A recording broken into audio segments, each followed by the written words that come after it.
the gang called GYPSY. Gang and they come and get GYPSY. Gang and they come and get GYPSY. Gang. I met a GYPSY. Gang.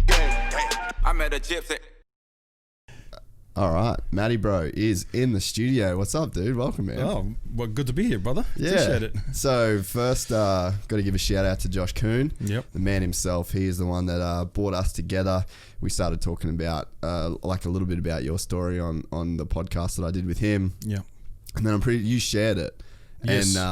And a then, snippet of it. Yeah. And then I was kind of following you through the thing anyway. But I'd actually seen a bunch of your work before. Oh, really? Well, like your mural that you did in Burleigh, because I live in Burleigh. Right. Hard to miss that one. Yeah. So, so I was sort of a little bit familiar with your work. But, dude, the story that you've got is to how you got to this point is insane, man. Yeah, bro. It's a long road.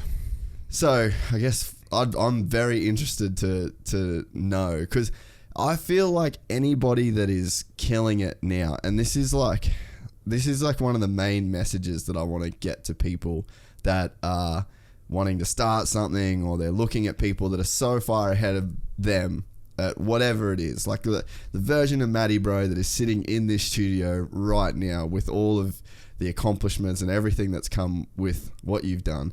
That dude started somewhere, no one fucking knew about that. Not dude. even me, bro. No, yeah, exactly. And it's like, that's my big message, is that like everyone that you see that's somewhere has come from somewhere else. Yeah, bro. And that wasn't, your art was good, but you weren't Matty bro yet. It takes so long to create that. And even, I was talking to Josh before, and he said to just ask him about how he got started painting shirts for famous people. Right. Then I went all the way back on your Instagram, and I was like, fuck, there it is. Like, it's so consistent. These kind of stories, they start with some weird, obscure thing that, like, you probably didn't even fully understand yourself or where it was going to lead, you know? And I love that shit. Yeah, I love that shit. So where did that all come from?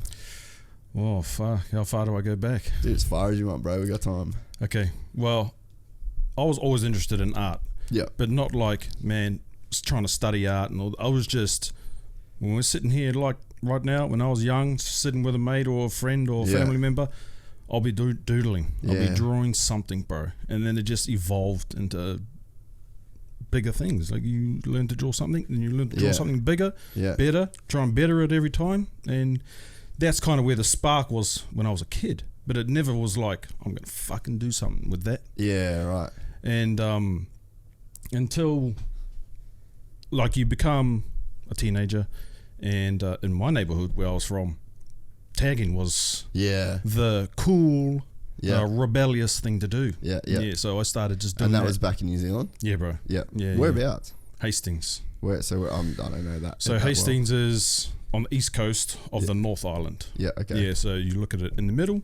Yeah. And there's a mouth part of the North Island. We're right there. Yeah, right. Yeah. And so what big cities are you guys close to? Is it a big city? Is it just a small city? Nah, it's a small city. Yeah, it's classed. But all of New Zealand, like Auckland, huge. Yeah. Yeah, then the rest, pretty average. Yeah, everything's small, huh? Yeah. So I come from a small town. Yeah. Very, very small town. And so that obviously not a lot of shit to do sort of deal, and you just kind of got into the tagging thing. Yeah, was it the art that drew you into that first, or... Because I remember talking to Josh a little bit about this. It's like, because the graffiti thing, like, I always loved art, but I never wanted to like break the rules. Right. You know what I mean? So like, I wonder whether the graffiti for a lot of people is like, it starts with that rebellion, and it's you kind of into that lifestyle, and if you're a talented artist, it can kind of develop from there. You know? Yes, correct. And some people just like the crime side of things, bro. Yeah, exactly. And then they're not really that interested in the art. Yeah. It's the rush, and then that eventuates into more crime. Yeah. So you can take two paths. You can go down the artist road and become an artist, or you can become criminal. And so what was it like? How many parts crime, how many parts art was it for you right from the start? And did it change over time, or was it? I wasn't into the crime part. For me, it was just being rebellious. You're tagging your name. Oh, that was naughty. Yeah. Shouldn't have done that. Yeah. That was the cool part about it. And then it became a challenge amongst my group of boys, and would find little spots where, my name would look cool there. Yeah. You know, and then you'd put it there, and then your boys, you wouldn't say nothing. Yeah. then your boys just be like, oh, fuck, I've seen that one. Oh, you know? that's sick. Yeah. And then you'll find another spot, a harder spot, you know. And then if you didn't do it, your boys would beat you to it, and you're like, oh, fuck, cheeky bastard. You know? Yeah, right. And that's all it was for me, bro. It wasn't like, fuck, I'm going to go do some crime now. Yeah, You know, it was just like, I'm just going to take my name because that's what we do. You know? And that's all it really was. That's so sick, dude. Yeah, That it was just like a thing we did in our neighborhood, bro. Yeah. It wasn't like we didn't even know it was wrong. It was just normal. Yeah, did you know it was wrong? Or was it like you knew it was wrong, but it was so normal like you didn't? Yeah. It's just normal, bro. You just did it on your way to school, on your way home from school, on your way to your mate's house, and it just becomes you. Yeah. Was it always Matty, bro, right from the start? Oh no, I changed it. So yeah, like Heaps of times. what's the evolution of that? Strife. I always used to steal X-Men names. So because I was a huge Marvel fan when I was a kid. Yeah, I used to collect cards. Yeah. And I still got those cards to this day. Fuck, real? And that's how I learned how to draw, bro. So I went from tagging, then I got to find cool names. So I would copy all these X-Men character names. Wow. And then I collect cards, and then I learn how to draw those characters. And then it just evolved from that, you know? Because I've seen some of your work now. There's like, you did a huge Marvel wall and stuff like that. So that to me was like, fuck, this is mad. Look, as me starting as a little kid looking at a card this big. Yeah. Wishing I could draw that one day, you know? And 30 fucking meter mural, bro. So I enjoyed every second of that. Yeah, I bet, man. Yeah, bro. And so, when did you know you had like talent to draw? Like, were you talented straight away, or you just got like better and better and better and better? Yeah, it was just because some people are like full talented, man. Like my buddy Andrew Cleary, he's an Irish mate of mine. He's been on the podcast before, actually. His son is a freak. Right. It's like drawing, bro. Yeah, right. Like a 6-year-old, like. I used to like drawing shit as a kid, but I'd copy something. Yeah, you know, you never really kind of just did it out of your mind's eye. Yeah. This little kid, man, will draw. I'll be like, oh, paint me like a walrus with a jiu-jitsu black belt. And like, he'll paint like draw like this, like really good drawing. Right. And it looks exactly like that. Right. So some kids have that talent, some do, yeah. Not me. Nah? Not me, bro. I was terrible. I was a terrible drawer. Yeah. It's almost better. I think so, because everybody kind of sees the end result and they wrap it all up and they go, man, you got lots of talent. Yeah. But they don't see the 25 years of my shit work that went into it, you know? So well, that's like even your Instagram. So I scrolled all the way back down to the bottom. And I'm like, this motherfucker was good then. Like, I don't think so. I was like, but you can see it's definitely got better. Right. But it's like, you're right. You'd look at somebody, or somebody would look at you and they'd go, look how talented that guy is. Right. You know, I think you should almost put some of the day one shit on there. Like, this is where it started, bro. That's right. I do. So, I try and keep it at bay because I just want to wow people. You know what I mean? But I do like to. I think just recently I did a post of a rock I did 6 years ago and a rock I did now. Yeah. So that was a good progression shot. But fuck, if you go back even further, there's some stuff that I just cringe and could not even. Don't show me that ever again. Well, that's kind of one of the gnarliest things about being an artist, bro. Is that like the stage? I mean, if I fuck this up, I just don't post it. Like, we delete it, we do it again. There's no, you know what I mean? The consequences aren't that gnarly. So it's kind of easy to do because to be good at anything, you have to essentially just be really good at failing. Oh, yeah, fuck nuts. You just have to fuck up a lot and then like learn and learn and learn it. But when you're painting a 30-meter wall, bro, it's kind of hard to fuck that up over and over, you know? It's a huge target to see. Yeah. And if you make a mistake, it's a big mistake. Yeah. You know, and I see that in all of my work. Yeah, really? All the time. Yeah. And that's how I've learned to go, okay, that was a mistake and accept it. Not like look at it and go, fuck, shit, you know, and start talking yourself down. Yeah. So I look at it and go, okay, I stuffed that up, I can better that, and then I just better it for the next time. Yeah. So we go back. What was the first, so it was just like the names. So you had your first name that you started tagging. Yeah. And like, what was that progression like? And what sort of age was this that you were doing that? I started tagging at like 10 because, you know, when I was 10 years old, we used to just play outside all day long. So being outside was normal, bro. You were outside more than you were inside. Yeah. So yeah, tagging on the street was completely fine. And I did that till about 12 or 13. And then my parents decided to move us to Australia. Oh, wow. Yeah. And then I just finished what is it? That I think it's year 6 here, which was Form 2 back home, right? And all I knew was my little tiny neighborhood. All my friends were there. Everything was there. And then my mum and dad just up and decided to move to a whole nother country, bro. And that took me a long time to get over that. Like, really? because I was an introvert. I was an introvert. Okay. Bro. I wouldn't go out and talk to people. I was in a foreign country, never been in a plane before in my life. Yeah. And I just had to, my Where'd first you day. just move? Here. Say Gold Coast. Yeah. Okay. So I've been on the Gold Coast since I moved here. That's crazy, eh? 97, bro. No, longer than me. Yeah, right. Well, I grew up in Cairns. Oh, right. Yeah, and then lived in America for pretty much all my 20s, and then Wow. just Whereabouts? only like LA, pretty much, like kind of all around there. You've done a bunch of stuff over there, right? Just one. Oh, yeah, okay. Yeah. I've been to LA a few times, Yeah. but I've only painted a mural there once. Okay. Yeah. But Yeah, so I lived there, and then I've only been on the Goldie like 2 years now. oh, really? Yeah, Fuck. but my parents were here for. I think my parents moved from Cairns to Brisbane maybe like 7 years ago now. So I kind of, for the last 7 years, I've been, Right. when I'd come back to Australia, it'd pretty much be like exclusively here. Yeah, But right. yeah, in terms of just living here, like even one of my mates, he's lived here since he was like 16 or something like that. And he knows all the back streets through like, Broad Beach and surfers, to get back out. Yeah, I don't yeah. know shit. I'm To like move all the traffic. Yeah, Yeah, I'm yeah. putting on maps and stuff, and he's like, "Fuck you doing, bro? You live here." I'm like, "Man, I haven't lived here that long." Oh, wow. But yeah, to so know. that would have been a pretty big change then for you. Yeah, bro. Huge. Like, Huge. So I just stayed home. School was not terrible, but scary because I just didn't know how to approach people. were you a big kid? Not really. No. A little bit bigger than the average person, I think. Yeah. But I don't think so.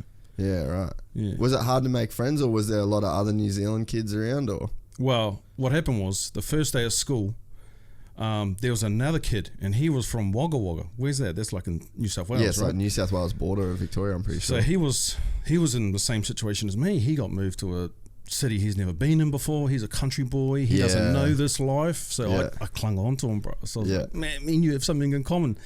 And I didn't want to be alone, bro. So let's Yeah. stick together. So I hang around this Aussie country kid.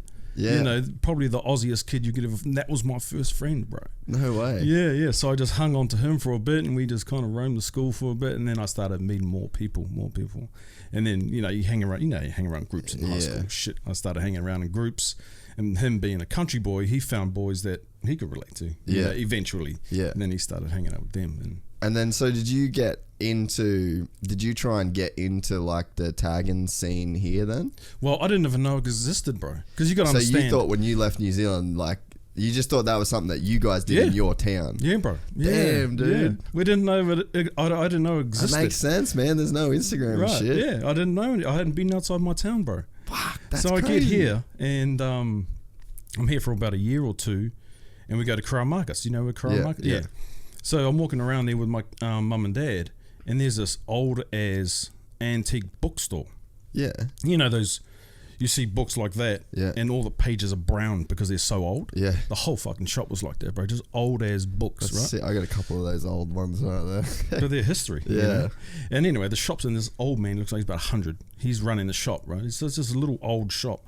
And then my dad's in there, and then I'm just looking around. I'm still, I think, 12, 13 years old, and I see this little comic book in the middle of this old ass antique, and it had like a subway train on it. Oh, and you seen it? Yeah, bro. Like all yeah. the graffiti on the side? Yeah, and I picked it up, and I was like, the fuck is this? And then What? I opened it, and it's like opening up the pearly gates, you know? It was Wow, fuck. I was dude. like, what the does this even exist? Where is this? Who done this? Where can I do this? You know? And then that's when I was like, there's more to this than just tagging your name. And then that's when Wow. I started to, fuck, is this what graffiti is? You know? I had no idea, bro. And And so, was that just like a floodgate of culture that then opened up? Like, did you then start like trying to Well, dive yeah. deeper into it? Yeah, I was kind of already into it just unconsciously. Yeah. Like I'd only listen to rap music and hip hop music, so Yeah. that's kind of part of the hip hop community, Yeah. you know. I wasn't into breakdancing, but I liked it, and then I just realized that graffiti was a part of it. Yeah. You know, of this whole hip hop elements. And so I just like, this is me. I'm Yeah. already kind of doing this, but this is how you actually do the graffiti part of things, Yeah. you know. And but being on the Goldie, there's no such thing as subway trains. Yeah. And there was no trains in my small ass neighborhood, so it was the walls. Yeah. So I just started doing that. Yeah. Wow. And then it just evolves into bigger and bigger things. Yeah. Yeah. And then when I was I always wanted to be a tattooist, bro. Even though I love graffiti, my mindset was when I was in high school was I'm going to be a tattooist. And I knew that you didn't need an education to be a tattooist. You just had to be a good drawer. So that's what I work on. I get shit grades, but I work on my tattoo designs. And then the teachers would always go to me, you need an education to get somewhere in this world. And I said, oh yeah, I'm going to be a tattooist. Yeah. And they wouldn't even know what to say, bro. They'll be like, trying to think about what things you need to become a tattooist. I said, all you need is to be able to draw. Yeah. And so that's all I focused all my energy onto, bro. Yeah, wow. Yeah. So what did your parents do? Like, was this something that they like encouraged, or they just were like, No. just do you, bro? Yeah. Oh, they didn't support me. They did not support me. Yeah. I was kind of just like I'm doing my own thing. This is what I enjoy. I didn't think anything past that. Yeah. I like this. Brings me joy. I'm going to keep doing it. Yeah. And my parents, yeah, they just were blasé about it, I guess. Yeah, which they is, knew I enjoyed it. Yeah. They knew I enjoyed drawing. Yeah. But they didn't like encourage me to go to art school or Yeah. learn a trade. Do we know how to sell art? They didn't teach me any of that. Yeah.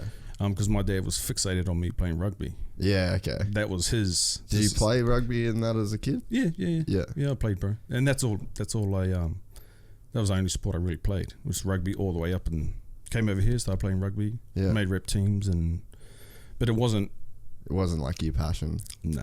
Yeah. And it took me till I was like well in my 20s to actually realise that I was Yeah. playing to get approval from my old man, Yeah. and that's why I played. Have you ever spoken about that? Yeah. Yeah. I told him, bro. It's interesting, like when me and my brother, we had a thing. We both played footy in Cairns, and our dad was like the president of the district, and and then we had a ton of political shit. Like anytime you made a team or whatever, like everyone's like, "Oh, it's just because you fucking dad," and it took all the fun out of football for it. My brother was one of the best. My brother was one of the best footy players like I've ever seen as like a 14, 15-year-old kid. But like it just ruined him, But we both kept playing for ages when we didn't even like it. Right. Just because we wanted to, kind of make our dad happy. Right. And then we ended up really shifting into the motocross stuff. Yeah, right. Which is what made my dad even more happy. So we're like, fuck, we should have just Yeah, done, right. done this from the first. start. Yeah. But it's like funny those conversations, when you look up to someone like your old man so much. Yeah. I didn't hold a grudge against him, and I won't say I hated the game. I enjoyed playing it. I'd play it after school, fucking during school. Yeah. So I enjoyed playing it. I won't say I didn't, but it wasn't just like I didn't want to become a professional rugby player. I was just something to do, something that I was pretty good at, something I enjoyed doing. Yeah. And that was the same with graffiti and art, bro. It was just something I enjoyed doing, so I just kept on doing it. Yeah. And then it just evolved into. So when I was in high school, and I was telling you about, I'm just going to be a tattooist, so fuck school, fuck That's education. such a fucking gangster move too. Like, I don't need education to be a tattoo, bro. Yeah, bro, that was my mental attitude. And then I finished school, and then I actually it came true. So I got to do an apprenticeship.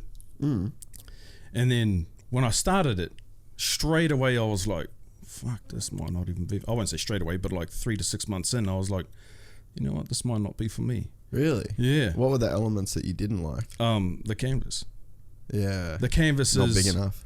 Well, that was one thing. Yeah. Yeah, the canvas is. You got to understand the human skin is the hardest. It's a breathing, moving, smelling canvas. Yeah. And for some reason, I felt compressed that I couldn't be creative enough on a body. Yeah. Because you got to do what the person wants, Yeah. what the wearer wants, which is fine. That's their body, that's their skin, that's what they want on there. Yeah. But I wanted creative freedom. And graffiti had that. That was all it was. Yeah. It was just do what you want on their wall, any color, any size, and just fucking go nuts. And that's what I liked. I liked that freedom. And tattooing was the opposite. It was restricted. Yeah. In not a bad way, just the way I didn't really gel with, So I was like, oh, fuck, I think I might go back to street art or art on the wall. And then at the same time, I picked up an airbrush gun. I was fucking around with that. What year was that? You reckon? Last year at high school. Yeah, because there was a period, like, I remember one of my uncles is the, like, old school sign writer. Right. And, like, never... What's his name? Glenn Jacobs. Oh, okay. From up in North Queensland. Oh, right. And he never had a sticker machine, never had die cut, nothing.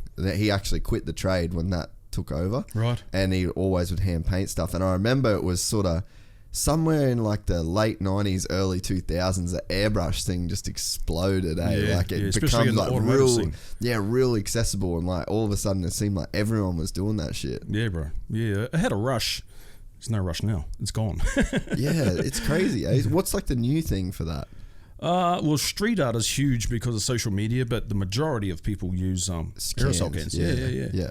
I'm probably one of, I don't even know if there's other people doing aerosol and airbrush gun. Yeah, so is that what makes your style kind of unique? Yeah. Yeah, because it looks different.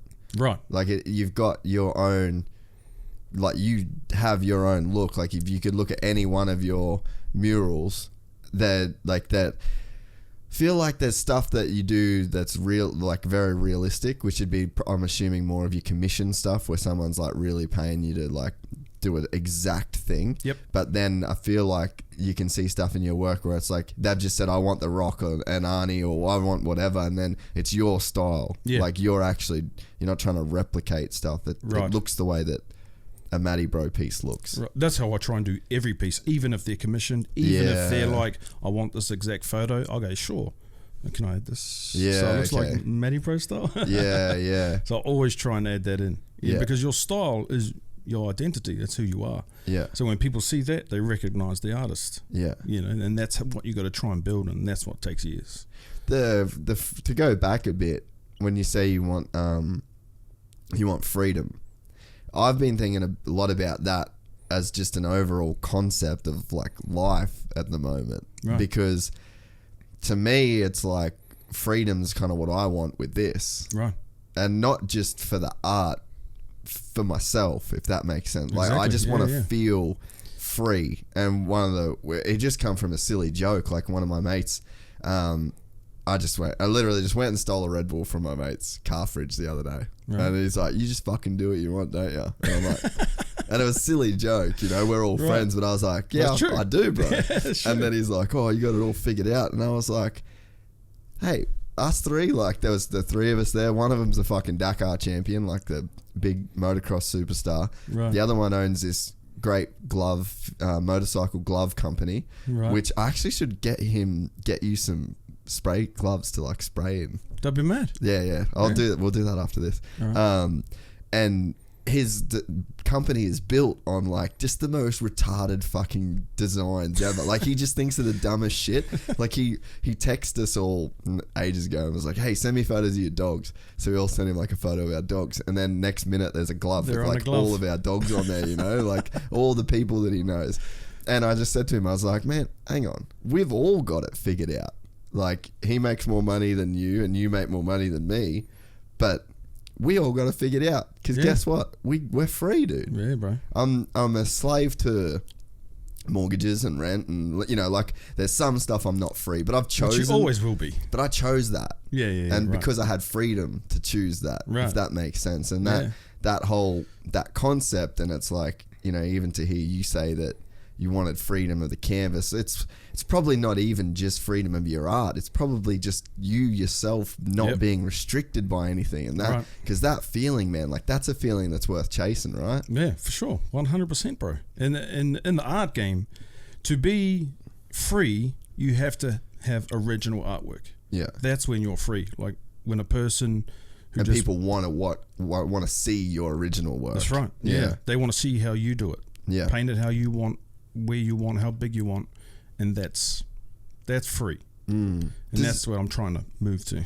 Does that process, like, does that take time? Like, if you think about the kid that was, you know, telling his teacher not to, that he didn't want to do an education because he wanted to be a tattoo artist, like, does it take a lot of time to even realize that that's what you actually want, is just to be free? Yes. Because I'm kind of just starting to feel that way now, you know? Yeah, bro. Yeah. That's rules. Yeah. You know, when people try and put rules on you to how, it's like saying, man, I love that piece of art, but do it differently. Yeah. You know what I mean? Like, it doesn't need to be different. Yeah. It needs to. That's how I did it. Yeah. So why change it? You know? Yeah. Take it for what it is. Like Yeah, bro. who said? Yeah, that's right. Who Yeah. said it's wrong? Who said it's right? Yeah. This is how I want to do it.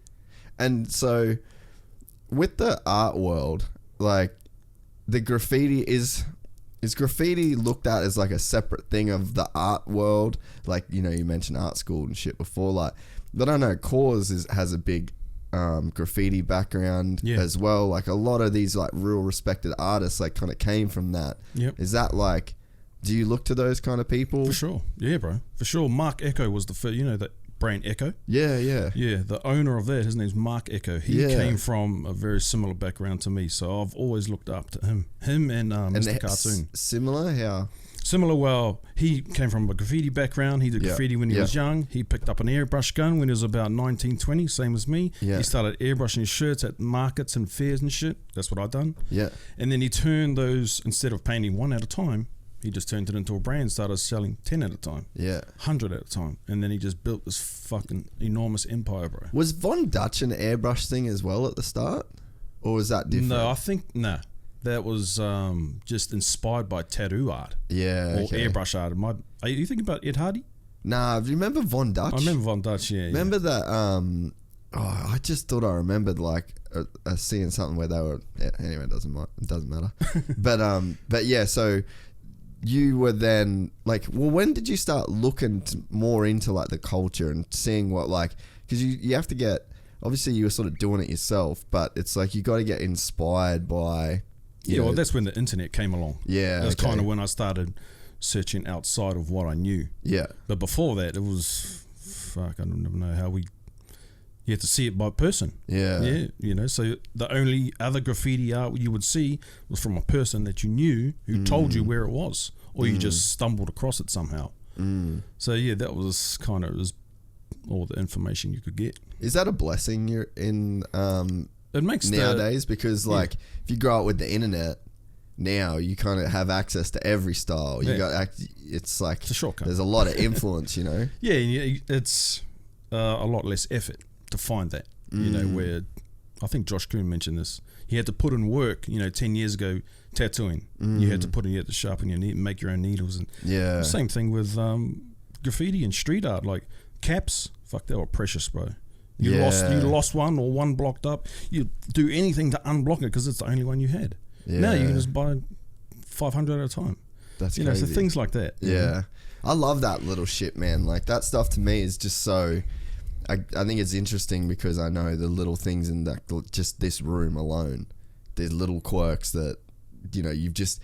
Sometimes it can take you a week to solve a little problem with like a camera or a microphone, or, you know, to get something just right. It's like other people can't appreciate that detail because it's just such like a weird little process you got to go through by yourself, you know. And you don't even understand how important it was until like later on down the track. Yeah, you know, yeah. like, man, remember when I had that one cap and I had to treat it like gold, and if it fucked up, then no more painting.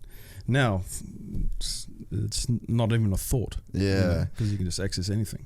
When you started to do, so you started, well, you did the tattoo thing and then decided that wasn't what you wanted to do. Yep. So what did you go to from there? Well, when I was trying to go down the tattoo road, I was fiddling around with an airbrush gun at the same time, just at my home. You know, I was painting canvases, trying to figure out what it was. And then when I kind of knew how to use it, I thought, coming from a graffiti background, I was like, man, I could use this to put graffiti on clothing and then sell that. And then I started doing shirts, and as soon as I figured out the idea, I went straight to my room, I pulled out all my white shirts and I painted them that day, and I was like, fuck, no, I've got no shirts left. I didn't even think, you know, I was just like, man, this is a good idea, I'm gonna try it. And then I just painted all my clothes. Then I ran out of white clothes, started painting all my missus' clothes. You know, and then I just painted until all the clothes I couldn't paint were gone. So I was like, okay, I either keep practicing or I try and sell it somehow, you know. So I started just, at the time I was working at a bakery making bread, and I fucking hated the job, bro. So I would go home, learn how to airbrush so I could leave that job. Yeah. And then I started hitting up all the boys that were working there. I was like, man, I've learned how to do an airbrush. I'm putting names on hats. You want a hat for $20? And some of them will go, no, bro, I don't fucking want a hat. And then someone will say, yeah. And then I'll do like 5 at a time, take them all to work. Oh, fuck, I'm at $100, mad. Then I'll do it again and again until there's no one left to do hats for, because there's only like 50 employees. Yeah. So I painted hats and then I was like, man, I might be onto something here. So I'd work at the bakery Monday to Friday. Then I'll go to Carrara markets and do markets trying to sell those hats. And then over time, it reversed. I made more money in 2 days than I did in 5 days. So how long did that take though? Because this is a thing that I think a lot of people aren't really prepared to go through. At least a year. Yeah. I'll say that. Yeah. At least a year. Probably, maybe a year and a half, 2 years. But I remember I don't remember how long it took, but I remember the moment I said to my missus, we were driving home and I had $800 in my hand. And I made that in one morning. So that's from painting in one morning or selling one morning? Both. I was painting on the spot. Oh, wow. Yeah, bro. So that was kind of like the draw cut. So I didn't have enough courage at the beginning to paint on the spot, but that was the idea. So when people see it come to life, they'd want one. Yeah. And I knew that was the draw card, but I was too shy at the beginning, and my hats were shit. So I didn't have enough courage to do it publicly. And then when I started getting okay at it, I was just like, fuck it, I'm just going to set up, I'm going to paint live, and I'm just going to do hats for people on the spot when they want it. And then as soon as I made that decision, bro, it just happened. Wow. And then it just kept on going. And then this business model didn't exist. So I didn't know, I didn't have any experience. I couldn't look up on the net. Oh, okay, how do I build an airbrush cat business? Because no one's doing it. Yeah. How do I sell this? How much do I sell it for? Yeah. Where do we get hats from? And I had to figure that all out on the fly, bro. That's the real education, man. Like, I always talk about my brother. He is a chippy, and now he's an athlete manager for like MotoGP riders, for Dakar champions, for V8 supercar drive. Like, man, I remember the first time. It's a big difference. Fuck, bro. And like, and if people really knew as well with my brother, like, he used to fucking email us emails before he sent them to the people that were intending to receive them, because his fucking spelling was so bad. Oh wow. So bad that like spell check wasn't even wasn't even a thing. You know what I mean? Right. So like, and dude, like I remember him being like real doubting himself and real like it crushed his confidence kind of thing, and like mum would proofread his shit, and it's like, you know, I mean, it's probably might even not be something that he's that proud of, but to me, like, that's the thing I'm the most proud of about him, you know? Like, he was terrible at school. But he was trying. Like, I was the kid that was good at school. He was the kid that was good at sport. And, like, I watched him, like, always struggle with that. Even to the point where, like, I doubted him when he said he wanted to, like, do that business. Right. Because I was like, fuck, dude, like, you're not really that good at, like, reading. And I was like, your job's just going to be living on email, you know? Right. And that motherfucker taught himself. Wow. You know, like, after he finished an apprenticeship, and now he's like, I think he's one of the best agents in the country. Fuck. And it's like, but it's that same thing. It's like what you said about you didn't want to focus on your education at school, but it's like when it came time to learn, like when you had something that it was so important to you to make this business work, that you had to learn how to do a business. No other choice. And it's, you know, it's the same stuff. I don't have a business degree.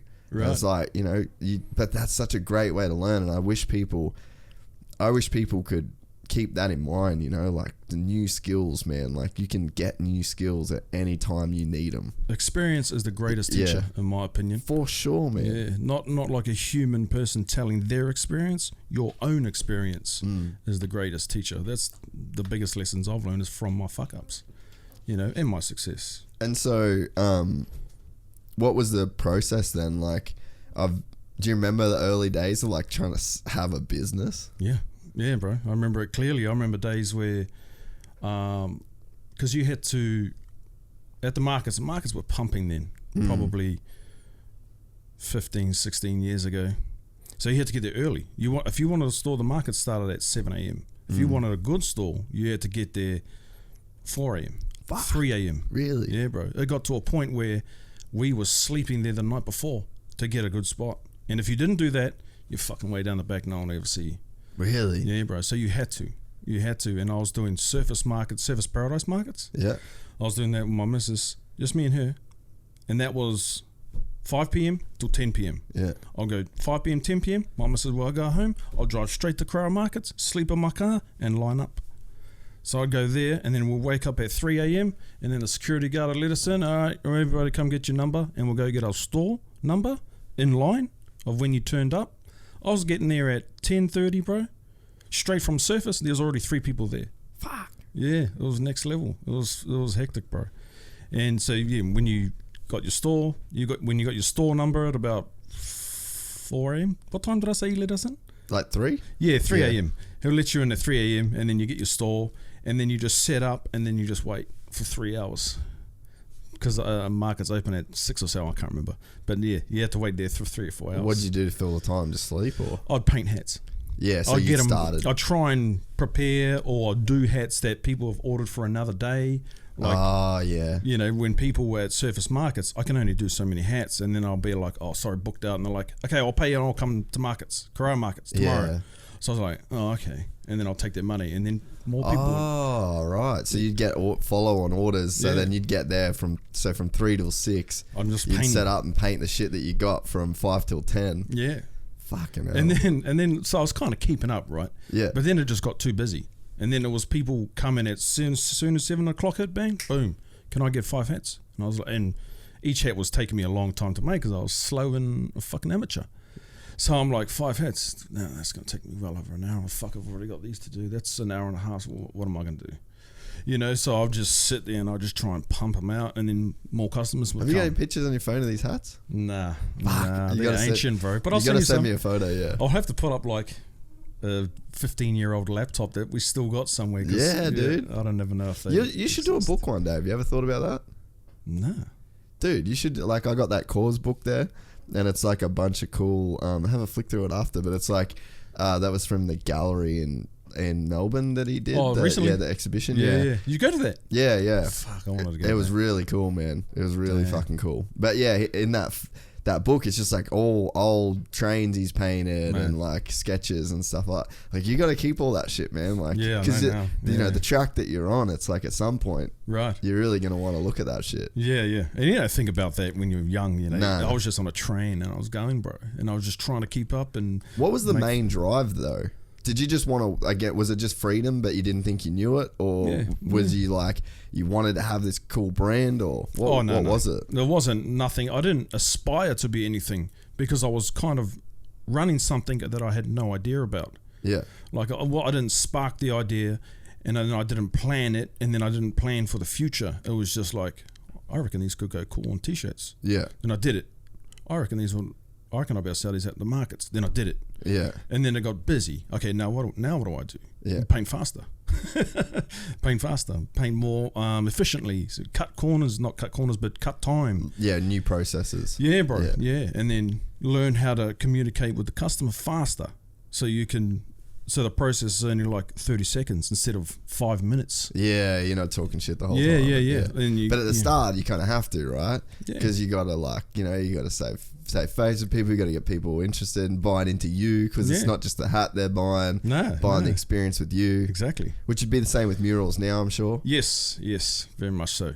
So people buy the murals and me. Yeah. You know, and you got to understand that. Yeah. You know, so if you're a dickhead, then your mural that could look mean would just be like, man, that guy's a dickhead. I know, You know what I mean? So you the just experience is tied into the wall, right? 100%. Like the video with you and Isra Adesanya, when you did the Culture Kings mural for his title fight, it was just like, fuck, I'm getting goosebumps now. Like the vibe of him, like talking to the crowd and the way that like you guys interacted, it was that whole experience that everybody shared there is in that mural. Like you'll feel that moment when you looked at that mural. He'll feel that moment.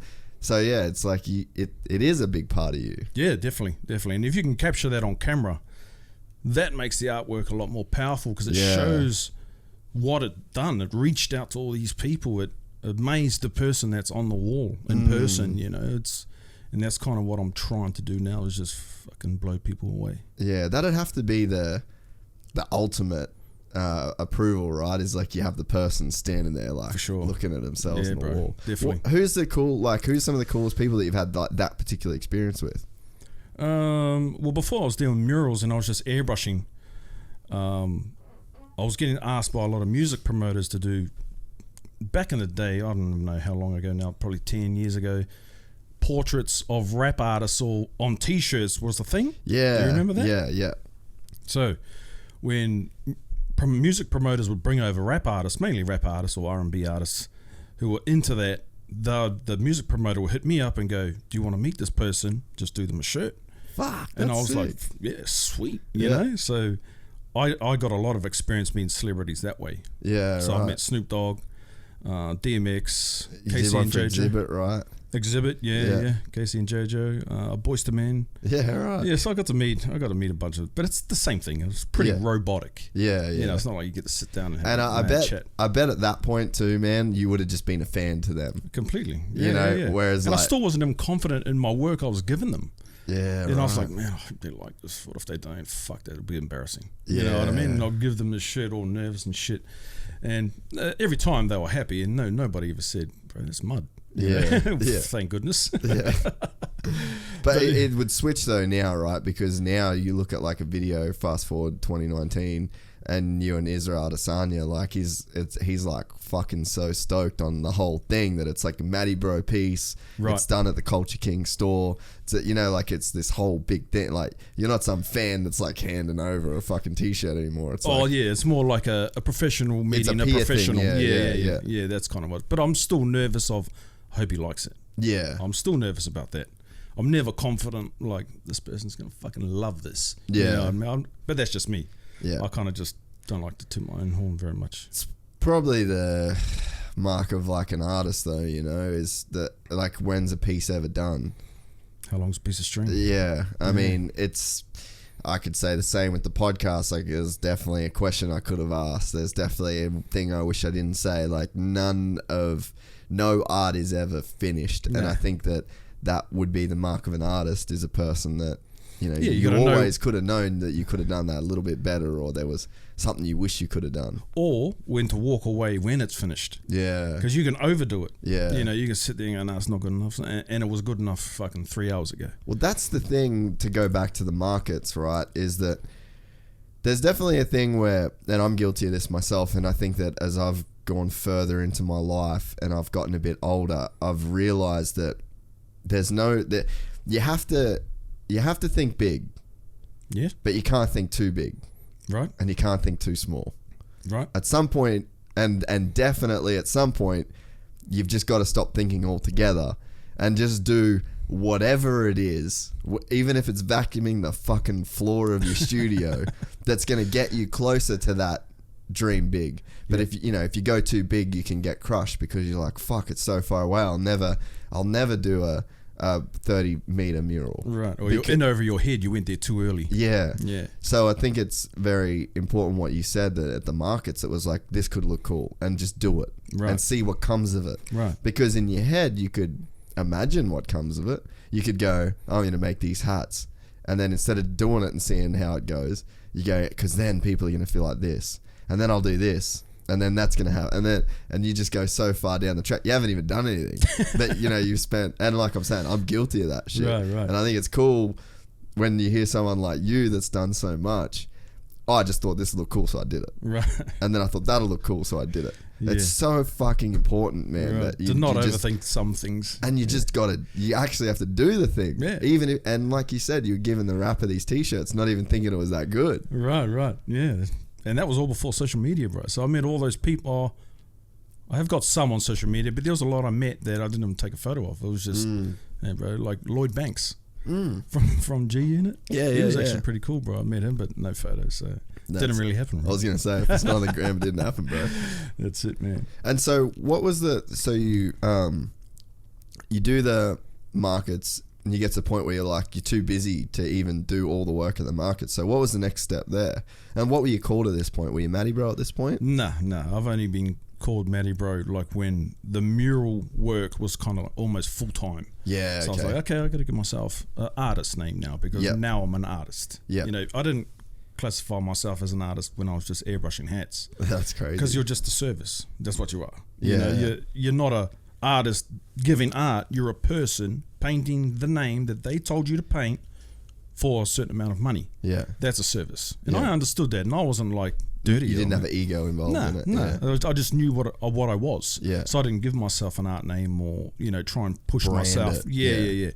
Yeah. The brand was Airbrush Hats. Yeah. Okay. That's what it was. And then so like, what was the stage though that then went from like the markets to where? Like, what was the next sort of step in your business? The markets went from markets to fairs like Easter shows and that's when business in terms of sales really picked up.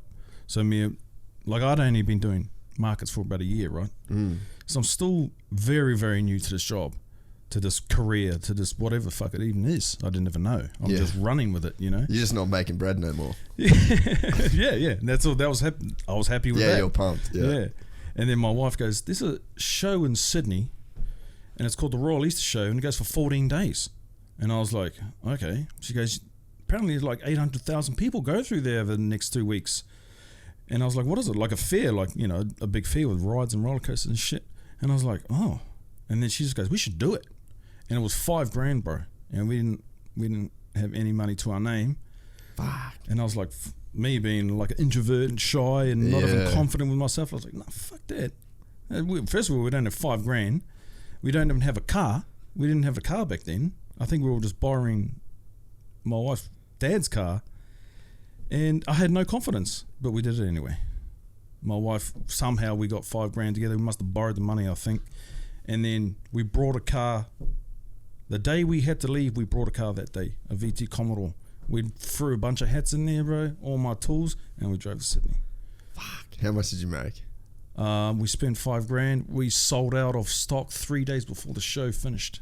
Wow. And then we had to hustle at the we had to find some market in Sydney, get there early in the morning and find a place that sold hats and buy all their stock. Fuck, really? And we done that, bro. Yeah. We found some market, I don't know where the fuck it was, Parkley Markets, I think. Found some Asian dude with a whole bunch of blank hats. I said, "How much for all of them?" I can't remember the price. Gave him the money, and then we turned up to the show late, which is a massive deal. You don't set up your store late, you'll get a fine. Really? Yeah. So we were worried we were going to get a fine. We had to carry all this shit in, bro. There were hundreds of people around, and we're just trying to set up, trying to catch up to how much trade we'd lost. Then I just started setting up and painting again, bro. And so I think we made about $25,000, which to me, that was huge, bro. Yeah, bro. But it took a toll on my body. I was head down, literally from the minute we opened to the minute we closed, head down painting. I was too scared to even, not scared, but I was too worried to have a break, to even have a drink, because I didn't want the customer to wait, because they had already been waiting 2 hours, 3 hours. And like, we had no idea. My wife's going, "Oh, can you come back in 2 hours?" And they're like, "Yeah, fine." And we're like, "Fuck, now the wait's up to 2 hours, and then now the wait's up to 3 hours." And I'm like, "Fuck." So I'm trying to just paint faster, bro, paint faster. And then that's when the trigger was like, "Okay, I think we're fucking onto something here. And I know I can't do this by myself, so I need some help." Fuck. So I have to find What some a help. story, bro. Yeah, bro. Yeah. I love this shit, man. Like this, it's just that, like, there's no fucking shortcuts. It's just hard work gets you to where you are right now. Like, I fucking love that shit, dude. Fucking hard work. And you'll be amazed how sore your body can get from just Just sitting your finger, dude. Yeah. Like, Finger, wrist, elbow, shoulder, back. Yeah, back. Yeah, back my neck was a big thing. And I, even during that show when we were fucking flat out every day, I had to go to the hospital because I ended up with a blocked nose, and then all the overspray from under the table I was just breathing in. Oh. And I got really congested. And then I went home. We went to staying at a friend's house that we had only just met. Yeah. That's how spontaneous this thing was. We didn't even know anyone in Sydney, bro. We just rung this person who knew this person, and we said, "Can we stay at your friend's house for 2 weeks?" And they're like, yeah, sweet. We never met them before, bro. And now we're good friends. We're still good friends. Man, your missus sounds like a G too. Oh, she's a move maker, bro. She makes moves. That's crazy. Is she like an extrovert? you'd say, compared to you? No. She's just not scared to take risks. Yeah. She'll take them, bro. That's rare, I reckon. Mostly it's sort of the other way around. She's a go-getter. She's had a job. Got fired because she was too young to work. Really? She lied so she could get a job. She said she was whatever the age was. She was 6 months younger. And where's she from? She's Australian. She's half Turkish. Yeah, she's right. Yeah. And her first job, she got fired a couple months in because she was too young and they weren't allowed to hire her. But she was the best worker. That's crazy, dude. Yeah. Do you remember that drive home with all that cash? Oh yeah, bro. It was more of a relief because 14 days, 12-hour days. You wanted something to show for it. No, not something. I wanted a rest. I was like, you drive, babe. Oh, fuck, I'm just gonna chill for a minute, you know. That's hectic. But at the same time, we were just excited to get home because we knew we were onto something.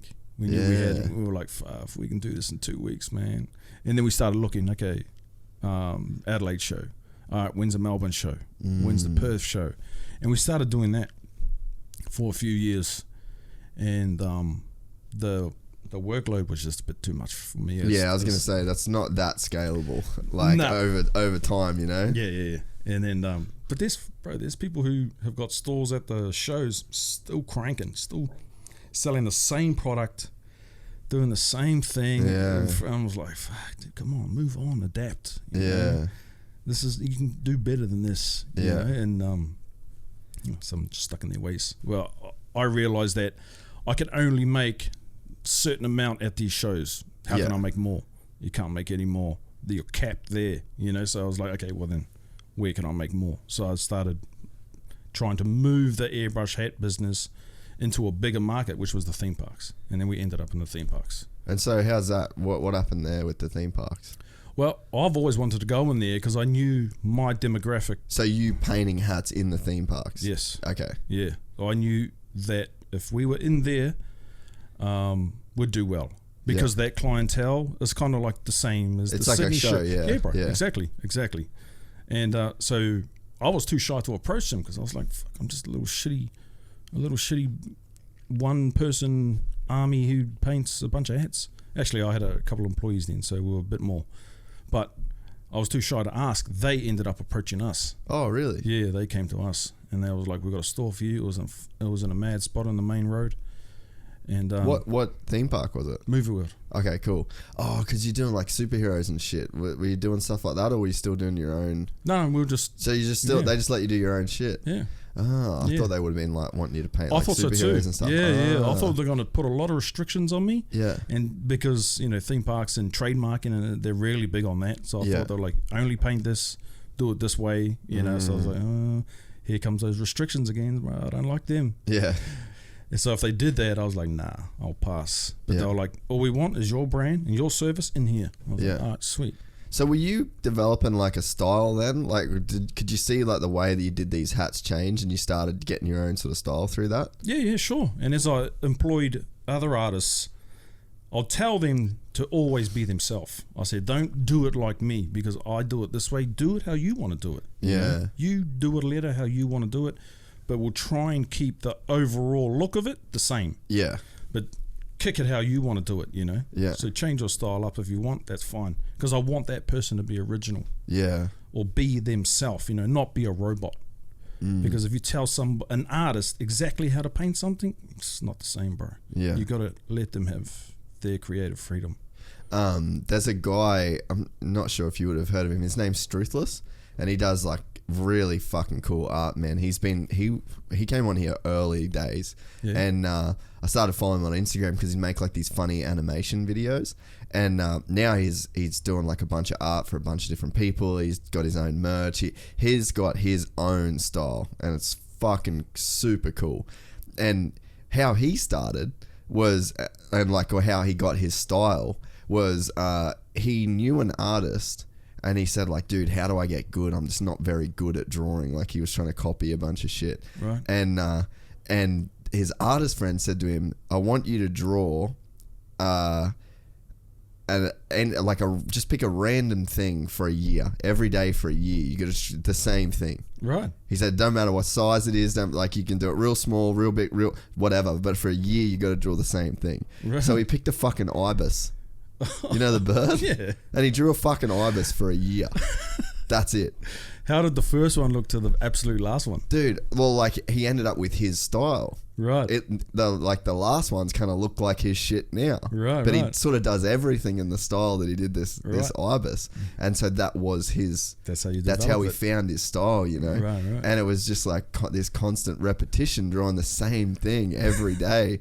And that sort of, when you just said you were just doing the same, you know, thing on these hats, it's like, Yeah. I wondered if that's how your style really came to be. I think so. Is through that. Yeah, yeah. But I'm always mentally looking to get better. Yeah. So if this is my style now, it probably won't be in 5 years, and it'll probably can be completely different in 10. Yeah. Because I'm in a different mindset in 5 years. But do you think it'd still look like your work, Sure. like your Yeah, brush yeah, yeah. strokes and the Sure. way that you use? Yeah, the and- technique. Yeah. Well, you'll see similarities. Yeah. But the accuracy might be better. The tidiness might be better. Yeah. You might add more colors. You might learn how to do different styles. So Yeah.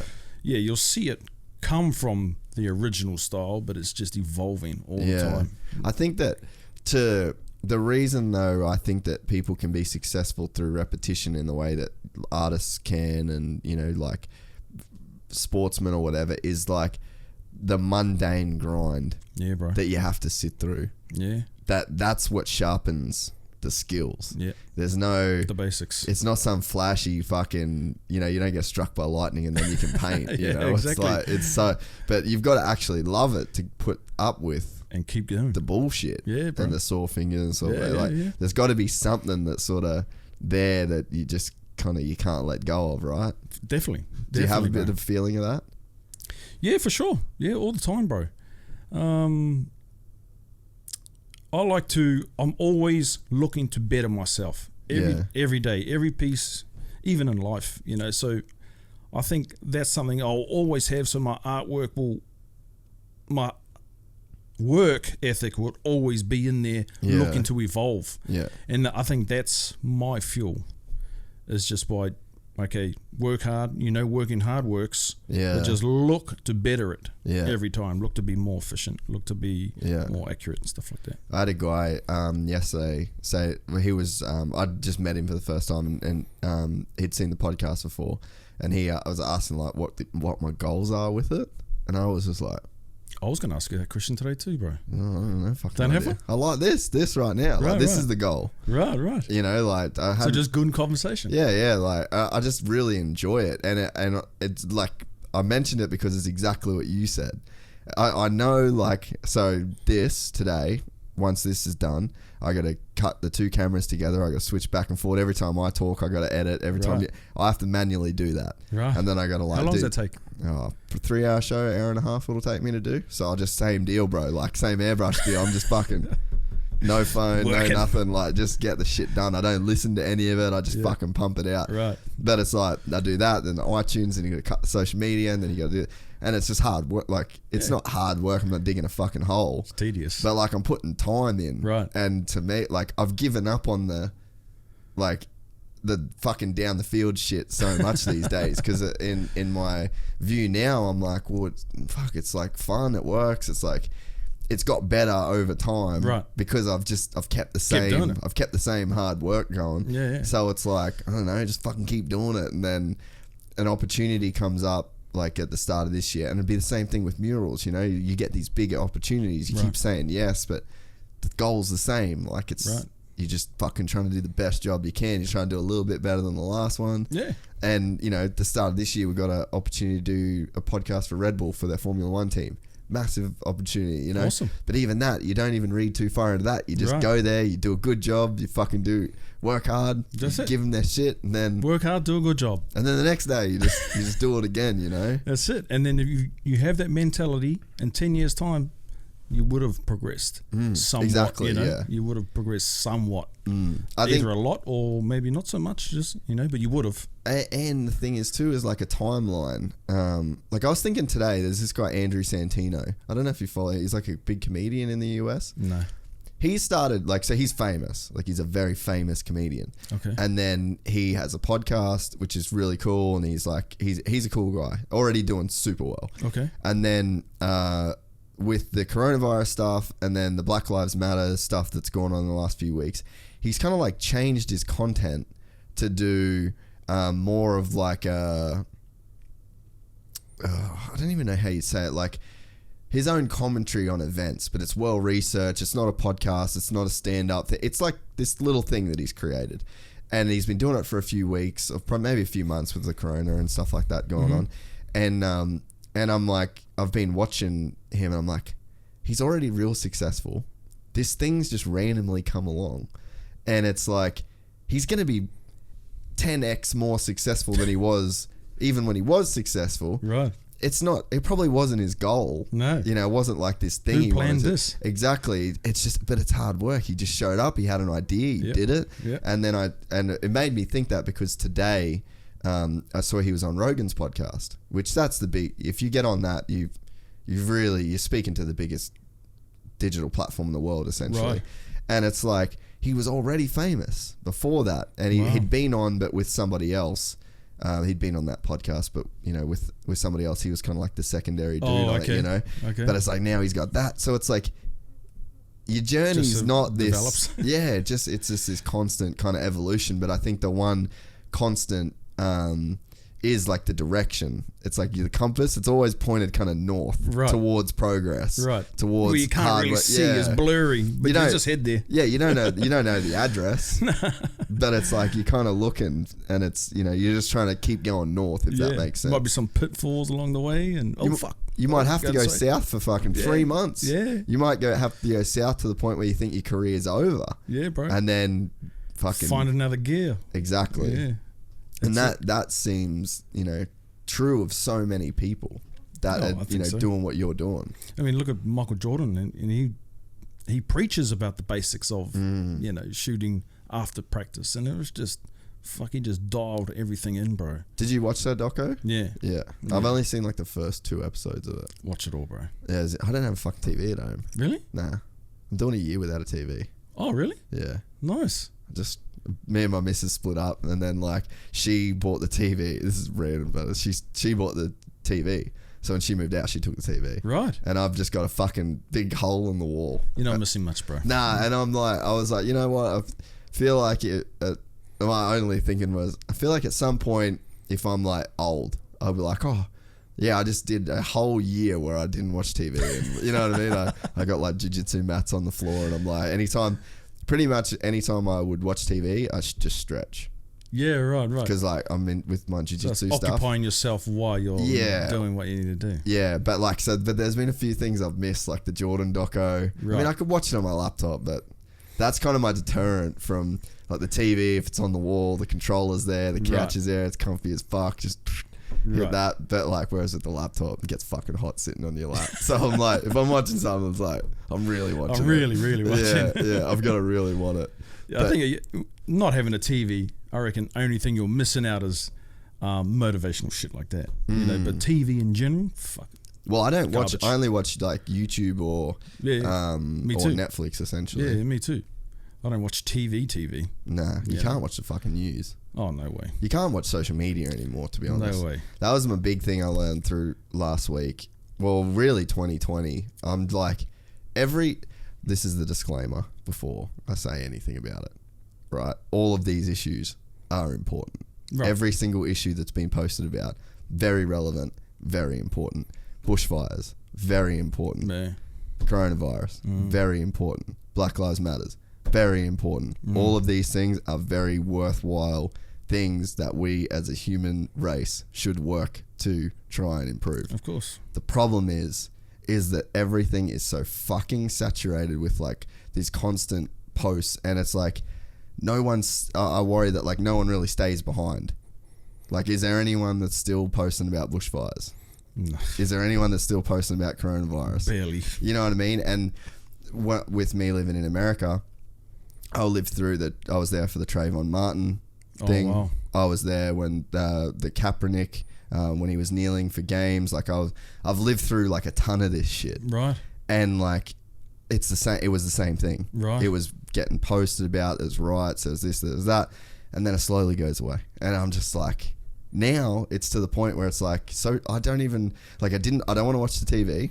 I don't want to watch the news.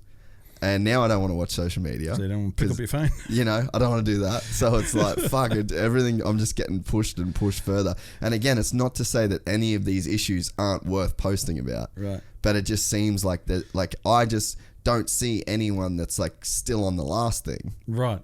And it's like, fuck, like what? All on the new thing. Yeah. And it's like, was that not important? Right. Like, because, and I think what it does is it speaks to like a larger thing for me, which is like, okay, I appreciate how important this is and how important it is to you, but I know that humans cannot keep up the kind of intensity of this. Like, there's no one that's got a passion that's as intense as the way that some white chick is posting about all of this Black Lives Matter. Like, it's not gonna last. No one can sustain that. Yeah. Not even the best activists in the world that dedicate their lives can sustain the kind of passion that you're showing right now. Right. And it's like, if this is an issue that we want to fix, we gotta level out. Right. And actually fucking think. It's like a diet to me. Yeah. It's like, if you just wake up one morning and you go, I'm not eating any sugar, I'm not eating any carbs, I'm not drinking any soda, I'm not, just blank. Like, that's intense. Right. That's very, very hard to keep up for 50 years. Right. And all of these things that we're talking about and that they're being posted, they're 50-year issues, they're 100-year issues. Right. So it's like, you want to come at this shit with the same intensity of like cutting every carb, cutting every sugar, counting every calorie, and you think that that's gonna, like, you can keep that going for 50 years. Right. And you know, to me, that's kind of where we're at with all that stuff. Right. So it's sort of been a blessing about the, you know, you move away from the TV thing. I think so, bro. So then but it follows you into fucking social media. It's like, I feel like it's just where the world's at right now, right? Oh yeah, I think just because I'm big on energy, you know. So, and like when I pick up my phone, I'm about to go on Instagram, I just know that, man, there's going to be a lot of anger. Yeah. When I look at what's happening right now, and then you just look at the comments and people are arguing with each other. Dude. And there's 10,000 opinions, and there's 10,000 opinions against those opinions. Yeah. And then there's a back and forth, with no end in sight. No. You know? So for me, that energy is just like, I'll just give it a break, and I'll try and do my part wherever I can, and I'll back up those people that I think deserve something, you know. But in terms of trying to get amongst it, and I was just like, oh man, the energy is just a bit much for me. Yeah, and the problem is too that I think the media has a big kind of role to play in this, to where because you hear the big thing like control the narrative, like that's kind of like a buzzword. That is like a buzzword, but that is like a real thing, right? It's like a real problem that, especially even in the Black Lives Matter kind of movement, is that it's like white people do control the narrative. They own the radio station. They own I first of all, I don't believe that there's any. After living in America, living in Australia, I don't believe that either of these countries are racist, right? In terms of like me, you, the net. Like if you just went out and just like talked to everybody in the country, you wouldn't come back going like, nah, fuck, I live in a racist country. Right. I don't, and especially America, they've had a fucking black president. You've got guys like Jay-Z, black billionaire. You know, you've got black billionaires. So it's like, there's obviously a point where it's like, you can make it happen in America. It's not completely a racist place. But you have to say that there is systems in place that were from a very long time ago that have like very racist agendas. Yeah, and like they were created in a time where that was very prevalent. Right. You know what I mean? And I just think that there's a big distinction, and I feel like it's just so dangerous. And this is where that whole narrative thing comes in. It's like, I wish the narrative always got pushed back to, hey guys, all right, overall, we're not racist. We've got problems. There are problems that need to be fixed. But if you look at where we are in the history now from where we were in, say, 1640 to 2020. Big difference. Massive difference for everybody. Every single person of color, every white person, we all live better lives in terms of, you know what I mean? And but that's lost in times like this. Right. And I wish that So would be... nobody's seeing the good progression. Exactly. Right. There needs to be a voice for that shit. True. Like, because... And especially the Trayvon Martin thing was kind of gnarly with... when that went down in America, and it was very like it was, and I grew up in Cairns, like I grew up around like black community, like the black community massively, Right. And I always felt kind of weird about that whole situation when like, oh, white privilege and this and that, and I was like, fuck, like it's kind of, I didn't really know how I thought about it, because I was like, I feel like I knew where I stood on this issue, you know. I was like, I grew up living a certain lifestyle, like living in Cape York, like I feel like I'm good on this issue, and I was quite conflicted on it, right. And then I went on a flight one day, and there was this black lady walking in. She had a baby. She had like bags there. She was by herself. The baby was fucking screaming, dude, like a newborn kind of baby, right? And maybe 3-4 months old, right? And anyway, she was fucking screaming. Plane took off screaming, had snot coming out of it, like it was just poor kid, you know. And then little old white lady stands up, gets a thing out of her bag, and gets a syringe and gets some medicine, and like she was a fucking nurse, like a kid's nurse. Right. And she went up, she like extracted snot out of this kid's nose, and like gave it this medication and helped it sleep, and then gave the mum some extra medication for when the baby got off the plane, told her how to use it. And I was just like, all right, if it's, if I'm just looking at the world as I see it right now, that's a lady helping another lady. Right. Doesn't really get much more. She's probably a mum, and that's a mum helping another mum. So it's like all the good is just being pushed aside. It frustrates me, you know. Yeah, so when nobody's looking at the progression, everyone's looking at the anger. And it's like the thing where, you say and I was guilty of this when I was living in America, and the Black Lives Matter thing first started. And then once you start hearing, well, all lives matter, I'm like, I do agree with that. I do agree that all lives matter. But now I'm like, nah, there's zero problem in saying that Black Lives Matter. That does not take away from me in any way. No. You know what I mean? And that probably is that old feeling of guilt. But you know what I mean? Like, guilt from you. Well, you feel like, that's the thing. That's what's weird about it, right? I've never done anything wrong. I've never done anything wrong. But there is a wrong that has to be righted. Right. If that makes sense. Yeah. But it's like, again, it's just like, we need to just keep coming back to this issue of like, nah, man, we're killing it. Right. In certain areas. And there's other areas where we're not. And where we need to work on. Exactly. And there's areas where it's like very, very prevalent.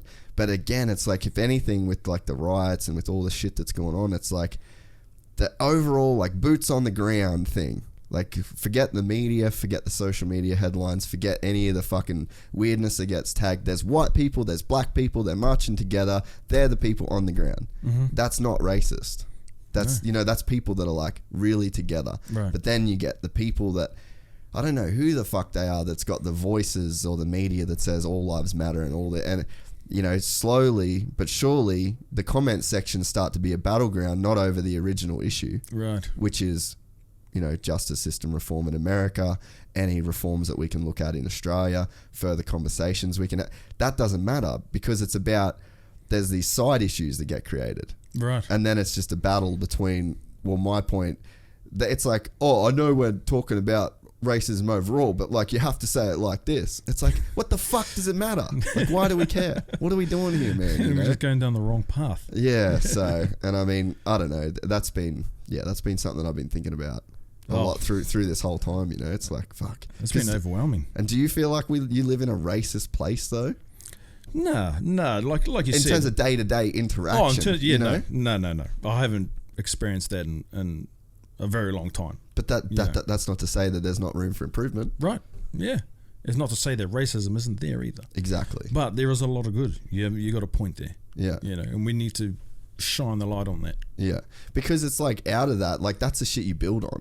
Right. That's the stuff that's easy to build on. Right. It's easy to build on like the good that's already there. Right. As opposed to like, it's like, it's easier to fucking just keep throwing wood on a fire to make a fire bigger than start a whole new one. Right. You know what I mean? And it's like, we've already got a lot of kind of good shit going on. So it's like, let's keep that fire going. Right. All of that's where the focus should be. Yeah, I agree, bro. We're in fucking crazy times right now, that's for sure. And then you add in the fucking coronavirus. What did you think? What did you think when that started all coming? Like, how long did it take for you to realize, like, fuck, this is real. This is like gonna happen. It always crossed my mind. I was like, could it be something? Is it gonna be something? Yeah. But I never really said, all right, this is fucking real. We all have a high risk of dying. No, I never got to that either. I never got to that. Yeah. No. And I wasn't a fan. I know they think social distancing is. I'm not a fan of that because I'm big on human interaction, especially with my family. You know, and like I've got a son who goes to school, and I know they're just doing the rules, and I don't take offense to it. But you only had allowed to drop them off at school now, and they got to take them in. Yeah. I don't like that. I don't like that at all. I want to be there for my son. I want to walk him. I want to hold his hand. I want to be there for him everywhere he needs to be. And when you separate that from a father-son relationship, when you put a divide in there, it pisses me off. Did you think that was something you even cared about before this whole thing happened? Oh, I took it for granted for sure. Yeah. Like social distancing, just, man, humans are supposed to interact, bro. Mm-hmm. You know, since when is being apart from each other a bad thing, you know? And like, I understand the reasons why, but fuck, humans have to interact. We interact with each other, you know. That's how we multiply. That's how we live, you know. The best thing for a baby when it comes out of the womb is what? The mother's touch. You know, so, and smells and yeah, bro. Yeah. So just that has just bugged me. Yeah, I think that there's a lot of stuff that came out of this. Like, small example, I went to a cooking store and I just bought like a fucking sick cast iron skillet and some good knives and shit like that. And the chick was like, "Oh, you're getting into cooking?" And I was like, "I kind of am, actually." Like, first time I really like had a go at actually cooking. Right. And she's like, "Oh yeah, you and everybody. It's really cool to see." Right. Because this lady works at this probably very quiet cooking store most of the time. Right. And now that people can't go to restaurants and order Uber Eats, well, I mean, you could still order Uber Eats, but I think people started realizing how much they actually were eating out when they couldn't go out anymore. Definitely, yeah. And yeah, she's like, "Man, it's crazy. This place has never been busier. Like, we're selling so much shit for cooking." Right. And there's so many things like that. Yes, for isolation. Yeah, and people started cooking more. People started playing board games, and bro. you know, you realize, you know, you appreciate the times that you have with your friends. Definitely. And I went and ate sushi with Guy, who's a producer here, and we had sushi the other day after the show. And we were just like, fuck, how weird is this? Like, I didn't want to be on my phone. I wanted to like really enjoy the experience. Right. And it's of another person. Yeah. You know? And it's the same like with this. Like, I love doing this. I kept doing it pretty much the whole time. It's just one person in a room or whatever. Yeah. But like, yeah, there's something about just this sort of stuff. You can't replicate that. Yeah. You know? Human interaction, human conversation that'll always outweigh social media in terms of genuineness and stuff like that, you know. Well, Maori culture's so big on that, like family, extended Polynesia, family. Yeah. Just, you know, we're even like Italians, you know. Yeah. Try to tell them to fucking not go start seeing each that's other. why Italy was so fucked up, right? True. Yeah. True. Yeah. So they did learn the hard way, I guess. But you know, that's in their DNA to, and they probably wouldn't even stop. You know, because it's in their DNA to be next to their family members. You know, even if it cost them. What's it like to stay attached to your culture even though you moved when you were young? You just remember where you came from, you know. If you always remember where you came from, you kind of know where you're going, if that makes sense. Yeah. So I always... Like, the culture's always going to guide you. Sure. Yeah. And if you want to learn more about your culture, then you take it upon yourself to learn. Yeah. You know, and go down the rabbit hole as deep as you want. Yeah. I would eventually like to speak it fluently, you know, because my dad started doing that. He did it late. He started like in his late 40s. Yeah. Where he started to learn to speak our native language. Did you, just side note, did you do the mural at Cole at Heartbreak? Mm-hmm. Okay. I was going to say. The first one. Oh, okay. You know how he's moved? Yes, yeah. I didn't do that one. Oh, okay, yeah, cool. That was a big art print, but my mate did the artwork for it. Ah, right. So I did the one in his first gym. Okay, yeah, because I did jiu-jitsu with Cole, And Oh, right. I do some workout stuff there when it was going. And yeah, like when you're saying you want to speak the language fluent, Right. like he's just fucking. Oh, yeah, he's such a Maori man. G, that dude. Eh? Like He's in it. he's fucking deep in it. Eh? He's a humble dude, bro. Oh, he's Yeah. he's a man. He's He works hard beast too. too. Yeah. Him and I. Oh no, actually, I was probably a little bit before him, but you know, we're one of the guys who's worked for ourselves at the beginning and kind of have always kept together. Yeah, right. You know, it was always like, "How you doing, brother? Yeah, well, I'm doing this. Oh, yeah, sweet, I'm doing this. Yeah, good on you." You know, kind Yeah. of just like cheering each other on because we're both Yeah. entrepreneurs and Yeah. yeah, there's a bunch of us like that. Kiwis, Yeah. Māoris around the Gold Coast, that we always just give each other a nudge of positivity and keep Yeah. going, brother. Yeah, that's us. We got this.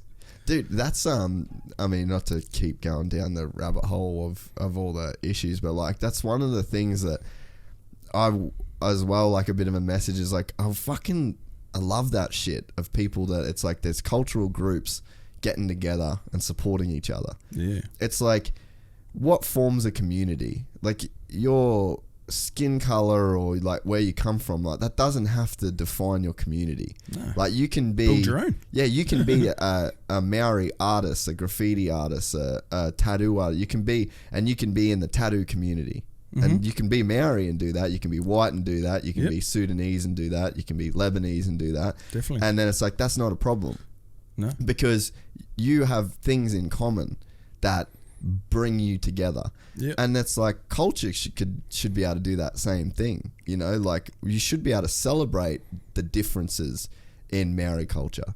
You should be able to celebrate the differences in black culture. You should be able to celebrate, and same with like the white culture or any of these different cultures. Like we should be free to celebrate that shit. And I think sometimes it gets looked down on a little bit that like if you don't diversify, you know what I mean? There's like such a big push for really diversify and really include everyone and really, but it's like, I shouldn't be included in Maori culture. you know what I mean?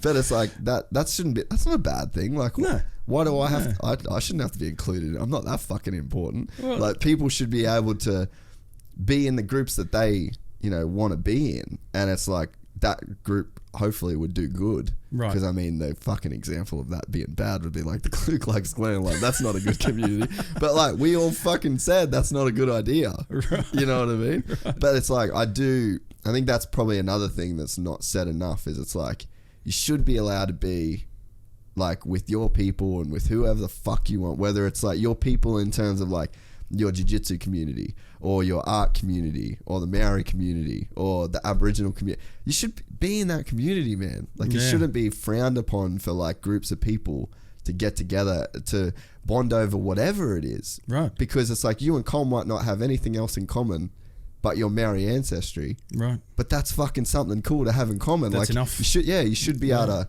be okay to like kind of dive as deep into that as you want. Yeah, And I think definitely. sometimes nowadays, because everyone's trying to be so, we all want equal rights.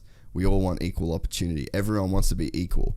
But it's like, there's some times where like, nah, go and be with the people you want in the communities that like, build your own thing. Don't worry about diversity in that. Celebrate the differences because like everyone can learn from them. Everyone can benefit from the lessons that come within that, you know? Yeah, for So sure. sometimes I think that, you know, diversity is not that good of a thing.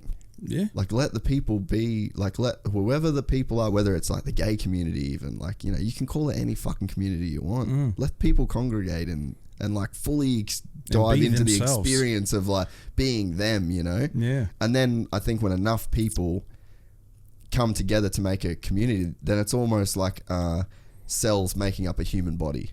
It's all individual cells, but it makes up one person. One bigger thing. Exactly. Right. So like you can look at like the Maori community. There's got enough DNA, like enough cells in that to be one person.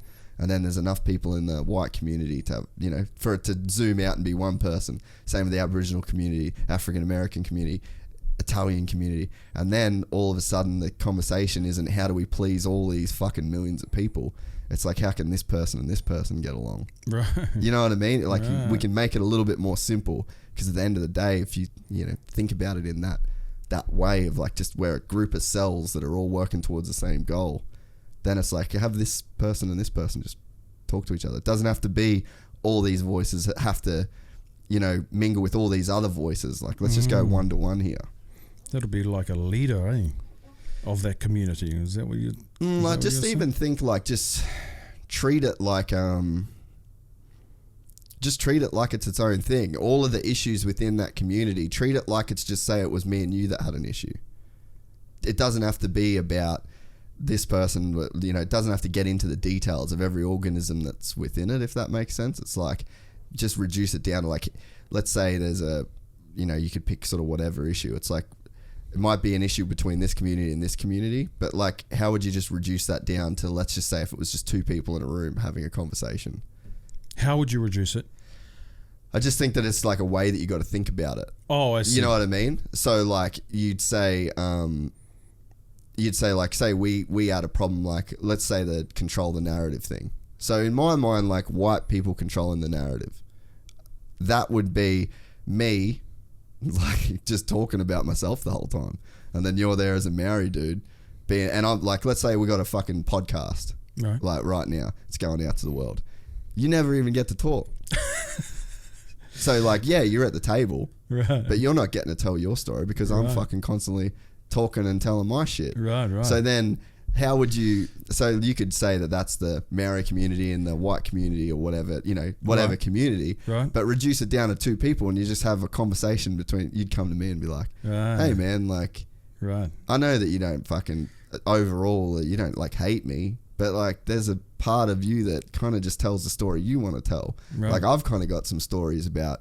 Because essentially, like, when in your Australian class, like, you don't learn about like the Black War in Tasmania, where there was a genocide of almost every single Indigenous Australian. When was that? There, in the 1800s. Yeah, well, pretty much wiped out all of Tasmania. Fine. All of the Indigenous. It was one of the worst genocide. Well, they don't even call it a genocide, but there's an argument in like anthropology to actually call that a genocide. So Right. the white English settlers came, basically wiped out the entire Indigenous population. wow.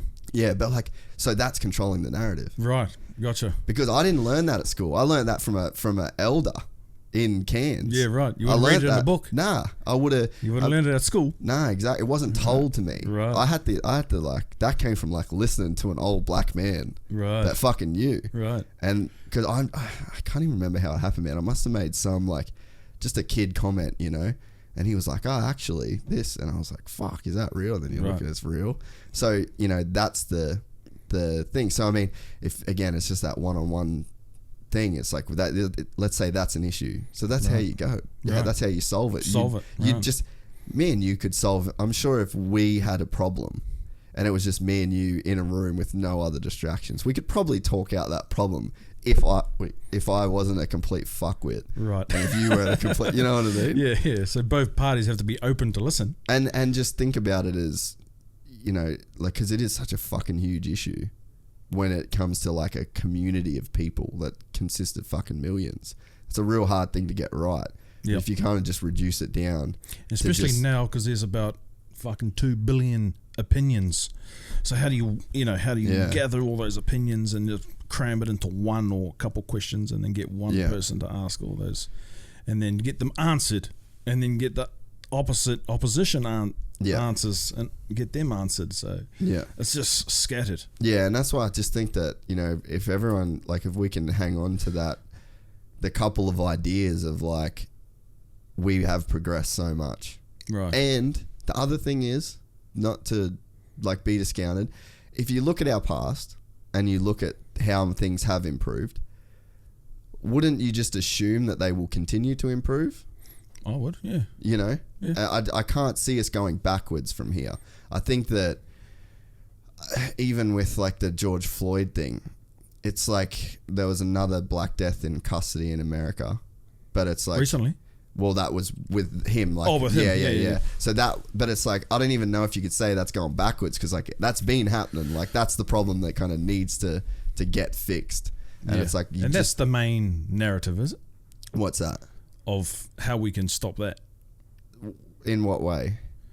Well, police brutality. Yeah, I just think that it's just got better over time. Oh, if you look at, and I think that these conversations need Well, to there's definitely no lynching. Exactly. Right. So that's an improvement. Exactly. But I mean, in the time, and I mean, even me saying this now probably sounds weird to be like, oh, don't freak out, it's getting better.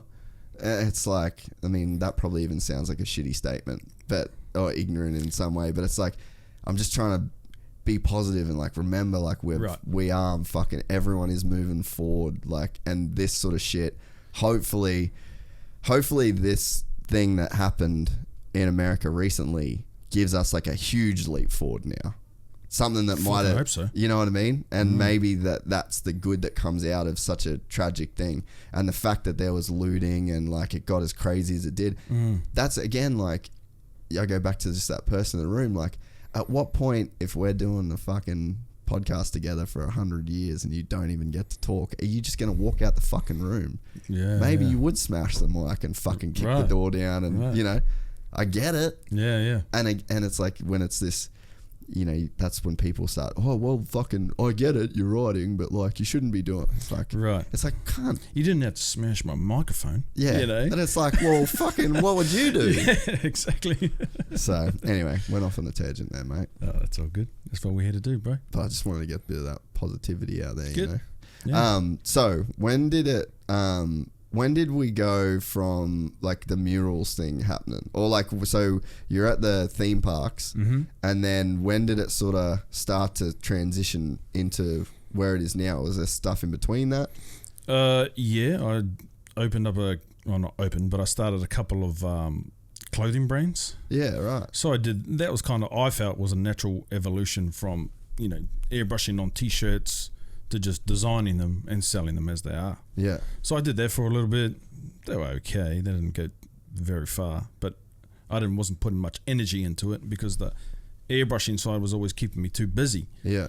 So every time I'd try and step away from the airbrush caps and try and do something that was like more fun or more challenging, the airbrushing side would go, hey, we're still busy over here. Fucking come back. So I'd have to go back. And then I'd get more employees, and then they'd cover my end of the work, and then I'd be like, okay, I think I can step back a little bit. Yeah. You know? So that's kind of when I was like, okay, no, I can step back a little bit from this. What do I want to do now? And then I tried the whole brand thing, and I opened up a retail shop. And oh, really? Yeah. Whereabouts is that? It was in Oxenford. Yeah. Yeah. So I only had it for a couple of years, and then I sold it to my mate who was working for me in the shop. Oh, yeah. Yeah, so he was the manager of the shop. I wasn't barely there because I was too busy airbrushing hats. Yeah. And I just sold it to him. I said, look, bro, you already run the shop. You know everything. You know the numbers. You know the figures. You want to buy it off me? And he's like, yeah, sweet. So Fuck, you sound like an easy dude to work with, bro. You just roll with the punches, bro. Yeah. You come to a problem when you come to it. You know, if you can try and plan to not have a problem. Yeah, that's then obviously good. better, yeah. Yeah, yeah. But sometimes you'll just come to something that you could never plan for, like COVID. Yeah, true. You fucking plan for that. Yeah, true. Yeah, and then so I've adapted my mindset from being in COVID to, okay, if this shit all goes pear-shaped and now I can't travel, how the fuck am I going to paint murals? Yeah. So I started thinking, okay, well, I make this much amount painting murals. How can I make that amount or more standing still? Yeah. Staying right here. Yeah. And the answer to that for me is still doing murals, but just selling it as prints. Well, prints, yeah. Well, I was just going to say, yeah, a book, yeah. Eventually, when you got enough content to just sell a whole book, you know, like Cause does. But yeah, so that's kind of where my mindset went during COVID. You know, I was like, okay, so how can I just keep doing this and then just disperse it out online where everybody can buy it, you know, instead of one person buying my whole mural. Yeah. How can 1,000 people buy a little picture of it? Yeah. And there's obviously already been like interest in that kind of stuff. Yeah, sure. You know, when you're an artist, that's always an option. Yeah. You know, but again, wasn't your focus. Wasn't only my focus. I was too shy to say, I'm Matty, bro, the artist. Everybody want to buy a piece of my artwork. You know, that to me that still sounds scary to me, you know, in a way. Is that because you don't think you're good enough, or do you like to be humble?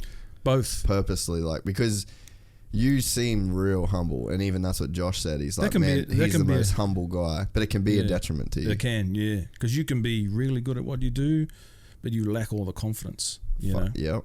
So I think I lack some. I'm much better. I'm much better than I was a few years ago. And when the confidence is there and it grows, I just accept it when I do. But for the most part, I wasn't very confident. Yeah, that's one of the things that I struggle with this is to me it's like this constant balancing act between like you have to have your ego in it a little bit. Yeah. To like keep doing it and to post it but then like one of my biggest things in life has always been to like, since I really figured out what it even was to be like to big note yourself or to talk yourself up or those schoolyard kind of terms and you fucking think you're hot shit, like as soon as that started emerging I was like, oh fuck, I don't want to be that, like I really really don't want to be like that, and I actually think that was like a detriment to me in my, especially in like my film career and stuff. And I don't know, it's interesting that you say it's like your confidence in your work, but it's a bit of the ego thing too. Like you don't want to look like that. You don't want to self-promote. And it's like the work probably was good enough, but you sort of put some sort of weird ceiling on it in your own mind. Yeah. Did you go through that? Still. Yeah. Yeah, still to this day. Well, even you said you were nervous about doing this. Yeah, bro, I was. Because, I just like... Is my story good enough to tell? It's fucking cool as shit. We haven't even got into all the mural stuff yet. Yeah, right. But it's like you could maybe be more successful when you promoted more and you really pushed it more and you really like. But then you run the risk of being that guy that people will then like, oh, this cunt just fucking, it's like, it's hard, but then there's the other side. It's like, why should you even care about what those people think? Exactly. But like, there definitely is, like, there's no real clear fucking picture of that, right? So I believe when the confidence grows is when you stop giving a fuck about everyone else's opinions. So when you don't give a fuck, that's when this will start to increase. You're like, you know what? That person's opinion doesn't matter. That negative comment doesn't mean anything. Yes, I am good at what I do. Yes, I do work hard. And then you just fuel that, because there is a point where, because I've been this guy before as well, where like someone's kind of opinion did matter, right? And if you say fuck that guy, his opinion doesn't matter, when his kind of not that his opinion matters from like who he is or whatever, but like he was right. Right. Well, if he's right, then but that's where the ego thing then kicks in. Right. Is so if you're saying I don't give a fuck to people that are right, then you're a dickhead. Yeah. But that's real fuck. I've had that attitude where I've been like, I don't give a fuck what that guy thinks. Right. But then it turns out that dude was super right. Like I was actually being a fucking idiot. Right. And that's what's hard to. Well, they're the ones you got to look out for. Right. And really try and pay attention to the fucks that you actually should give. Yeah, definitely. And there was another guy who he was kind of like my competition in the whole airbrush game, and I had that mentality towards him. I was like, because when he first started doing it, and I was like accusing him of copying me, and I was like, dude, you stole my idea, blah, and kind of went at it. And he said to me, there's plenty of room for both of us. Yeah. And I was just fixated on, nah, bro, nah, you copy me, you're a dog, whatever, we got beef. Yeah. And then it took me, he probably said it to me 10 years ago. I fast forward 10 years later, and I looked at everything and I was like, he's still doing his business, he's still doing well, and I'm still doing well. It didn't affect me. Yeah. He was absolutely right. And then I messaged him, bro. 10 years later. Yeah, 10 years later, and I said, you know what, bro? You were right. Fuck, that's cool. Yeah, and I just told him. And now we chat, we chill, and we're good. Yeah. So and how bad did it get? Like, nah, not bad. Yeah, we didn't ever, swap hands, bro. Yeah. I was ready if it did, but I didn't want it to go that far. Yeah. So we'd see each other at shows, and then I was like, yeah, fuck, there he is. Yeah. We'd always try and keep an eye out on what he's doing, and he'll do the same. But it's just competition. That's just business. Well, the thing too is that, I'm a real believer in a rising tide floats all boats. And it's like, you need, because the gym mural thing, like that just exploded. It feels like every fucking gym has a mural. Yeah. So it's like maybe, and I mean, I'm just fucking, it's just full, argument's sake, but it's like maybe let's say it's just you that was just plodding along on this gym mural thing, and there was no other dudes that were doing it. Right. There's a chance that just never catches on to the point where every gym needs a mural. And you could be, you might have been just kind of ticking along doing them, but it's like without the help of these other guys creating a demand and creating a style and creating a look, and then even to the fact where like yours, when your murals, if there's no one doing what you're doing, then there's no chance for you to look better than someone else. Right. For you to even become a top dog. Right. So it's like you almost even need the people under the bottom copying you. Right. To make you the fucking top dog, to make your work shine, you know? Because you can compare it to somebody else. Exactly. But if it's just you doing it. Yeah. So it's like in a weird way, but that's the only thing, like you said, 10 years later. Right. Like that shit's not super obvious at the start, right? No, not at all. Not at all. And then you're just trying to protect your business. When you can see a threat that could potentially take money out of your pocket, you just get defensive. Pockets. Yeah, bro. Yeah. And then that's how you mentally see it, If you're going to take $10 out of my pocket? Oh, I don't think so, bro. Yeah. We're going to fucking handle this. And, businesses fuel their whole careers, bro, and they don't squash it ever. Well, that's like Adidas and Puma, right? Well, I don't know. They had... So they were, I think, I thought Adidas and Nike were had furious beef. Bro, Adidas and Puma were fucking brothers. Literally, I hope I'm getting this right. I might be getting a few of the details wrong. But I'm pretty sure it is, Adidas and Puma were both brothers. And then they ended up splitting companies, and literally there was like a river that divided them. Yeah, right. Adidas had a factory on one side of the river, Puma had a factory on the other side of the river, and like literally their companies were just like built off hatred for each other. I mean, it propelled them to the top, but And I bet you all of their moves were to better the other guy. Yeah. So they probably don't even appreciate how far they've come. And probably like don't even appreciate how much they owe to each other. But it's like you don't want to live to that. You don't want to live in like that toxic state. You don't want to live to fuel to better one other person. Yeah. You want to better everybody. Yeah. With your product. Not compete against that one person and think, yeah, I got you. Yeah. And then just do that as a mentality. You want to be like, how can I fucking touch people all around the world? Yeah. That's because the brand done that. Yeah. So they both of them. Yeah. They should be like, fuck, we touched the world. Yeah, like congrats, both of us. Yeah, and like why? Yeah, fuck. Why bother? You choose the way you want to live. Like why would you want to live, especially family, dude? Can you imagine that shit?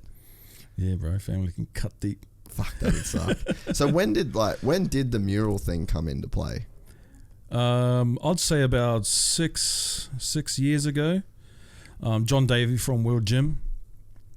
I actually approached him because I was kind of doing the odd job here and there, Well, when did you go? Sorry, we'll fast forward a tiny bit. So when did you? The whole time you were doing the airbrushing with the hats and the shirts and stuff. Yeah. Were you still doing walls? People would come to me when I'm doing the hats, and they're like, "Oh, you can do hats. Can you do my son's wall and my house?" And I'll just say yes to everything. Yeah. Yeah, I can do that. Oh, can you do, because I knew how to use an airbrush? Can you paint a helmet? Yeah. Didn't know how. Can you paint a car? Yeah, sure. I didn't just learn it, and then it just evolved. Fake it till you make it. Yeah, bro. Yeah, and I did some pretty cool cars, and I did some pretty shit ones as well. But I just learned every time, and then that was just for years. That was just trickling. Like every now and then, I'd get a random job.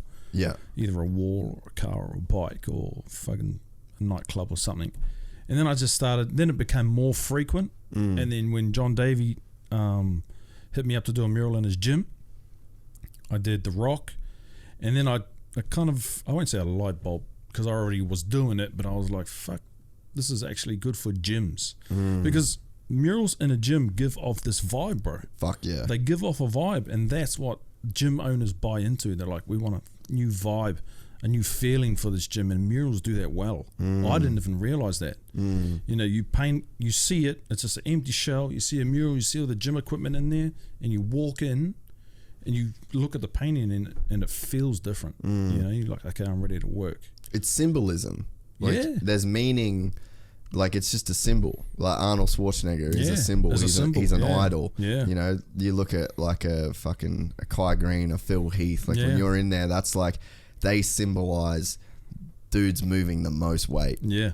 to do the most Progress. work. You know what I mean? Yeah. To be the biggest motherfuckers, like the baddest dudes. Like that's that big dick energy that, you know, that there's a symbol. Like people, whether you've got that energy yourself or not, like you know what that energy is. And it's like you kind of want to tap into it. Yeah. Even for a little bit, you know, even just for your workout. So when I started to realize that, that's when I was like, approaching gyms. I started approaching gyms. Like, were you one of the first guys to like approach gyms, or was it happening, or I don't know. Because it's exploded now. Yeah, like it pretty has. much because of that, because of the feeling it gives, you know. And gym owners realize that they're like, fuck, this piece of artwork changes the whole energy in the gym. Yeah, and then people started catching on, and I didn't even pay attention to who else is doing it. I just do me. I see a gym. They might have potential for a mural. I'll hit them up. Yeah. This is what I do. This is my work. Is there something you'll be interested in over time, over experience? It has changed the vibe in the gym. And if a celebrity shouted it out like The Rock did a couple of years ago, I'll be like, even The Rock, you might get a free shout out. You know, The Rock might shout out the mural if you do. You know, and I kind of sell it to them, bro. Yeah. And I go, imagine if The Rock shouted it out. Your gym, he's got 100 million followers. Yeah. Imagine if 100 million followers saw your gym. They were like, oh, fuck, you know, it might not happen. Yeah. But I just say to them, what if it does? Yeah. You know, it'd be money well spent, right? Fuck, the hustle is real, Matty, bro. Always, bro. Always hustling. Where did that hustle come from? Like, were you always a hustler in that, even though you're kind of introverted? Like, do you think you had that gear to hustle? Nah, bro. You learn that shit over time? Yeah, you just learn it over time, bro. Do your wife help with that, you reckon? I reckon because she's not good at talking in public. She'll never do this. 100 million years. But she would tell me, just do it. You know, I've been like, babe, what do you reckon I should ask this famous person or this person if they want a mural? And she's like, yeah, do it. So I'm like, okay. And I hit up this guy, his name's Flex Lewis. Yeah. He's a 7-time Olympia champion. He lives over in Florida. Yeah. I asked him. He said, bro, let's do it. Really? Yeah. How long ago was that? Like, was that early on? Oh, no, it was about three or so years ago. Yeah. So a friend of mine, he owns a supplement company in New Zealand. He joined us too. And then, because I wanted some big name gyms. Because I've been painting like all local gyms in Australia. And I was like, fuck, I want to paint a big gym that everybody knows. You know? And then my mate Shane, he hooked us up, joined us together, and we just Skyped each other. And I was like, bro, I want to come fucking change your gym completely, man. And it's like, I've got some ideas. And I said, I've got some ideas too. So we just went back and forth, and I was like, all right, let's do it. And then he flew me over to Florida, bro. I was there for a week. I slept in his gym. He gave me he gave me accommodation to a nice fucking hotel up the road. I was like, nah, I'll stay here so I can work all night long. And I slept on a little shitty mattress about this big. And I worked from, well, I know I got up at 7:30 because the PT would get there at 7:30 for his first client, and he'd turn the fucking music up as loud as it went, bro. The gym wasn't that big, so the whole thing just echoed, and I was like sleeping, and then it was bang, 7:30. I was like an alarm clock, but 100 times louder. So I was like, oh, okay, I'm not getting any sleep in this noise, so I might as well get up and work. So I'd go have breakfast, then I'd just work from like 9 a.m. till like 3 or 4 a.m. in that gym. And then I just go to sleep. I just go upstairs, have a shower, go to sleep. Boom, 7 o'clock up again. For a week? For a week, yeah. How big was that one? It was a whole bunch of pieces. Oh, okay. So I did like 9 or 10 pieces in there. So I can't really tell you, but there's a bunch of work in there. Yeah. I put in like fucking over 100 hours in a week. Easy, yeah. But I was there to do one job. Like Flex, he was saying, have a day off, bro. It's all good. And I was like, nah, I've got something to do. I've got something to prove. I want to show you what I can do. And that's so sick. And I just kept grinding, bro. Yeah, and it was a fucking mad experience. It really was. What do you like? That shit would be hard, just mentally, to stay in it. Yeah. For that long, dude. Like I know even sometimes, like, you know, you do an intense podcast for 3 hours, and then by the end of it, you're just like, fuck. Yep. I'm over it. I'm cooked. Like I'm the brain needs to rest. Yeah. You just get fried from it. Yeah. So imagine, dude, 100 hours of that in a week. Like, where are you going for that 100 hours? What are you fucking thinking about? I'm just in the zone, and I'm like, because when you're doing murals, it's a process. It's step 1, then step 2, then, and that's how you think. You don't like, I'm going to paint this whole arm here. You think, okay, that arm is going to be mid-grey first, then dark grey, then white, then black, then highlights, and that's how you think in steps. So that's all I was doing. So I just like, okay, this is what I'm up to, and I'll think of the first 5 steps, and okay, step 1, I'll do it. However long that took me, 2 hours, 3 hours, all day, step 2, step 3, and I just do that until it's finished, and I move on to the next one. And I just repeated that, so I wasn't thinking about what am I going to eat, I wasn't thinking about when I'm going to sleep, nothing else. I wasn't thinking about what Flex is doing today, just music on, bro, and turn the world off, and then just fucking paint. Get it done. Yeah, and just fucking smash it, but do it accurately. Yeah. Don't rush it. There's it sounds like there's like a meditative kind of state that you go into. Like, have you ever heard of like flow states, and have you ever like heard that sort of terminology and stuff like that? No.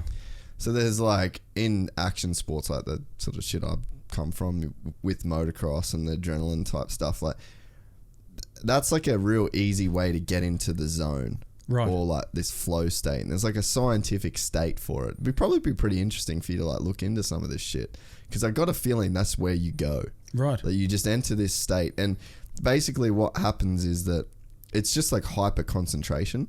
You're so focused on such a small task, right, that there's only certain areas of the brain that are actually needed to do that task. So then everything else kind of shuts off, or like it just does like a subconscious function. So you're not actually, it's all just shit that's going in the background, but all of your actual attention is just so focused on only the things that you're doing. Yep. And so a lot of times, like, I never knew that this is what I was chasing when I was riding motocross, or like I'm like that when I do jiu-jitsu.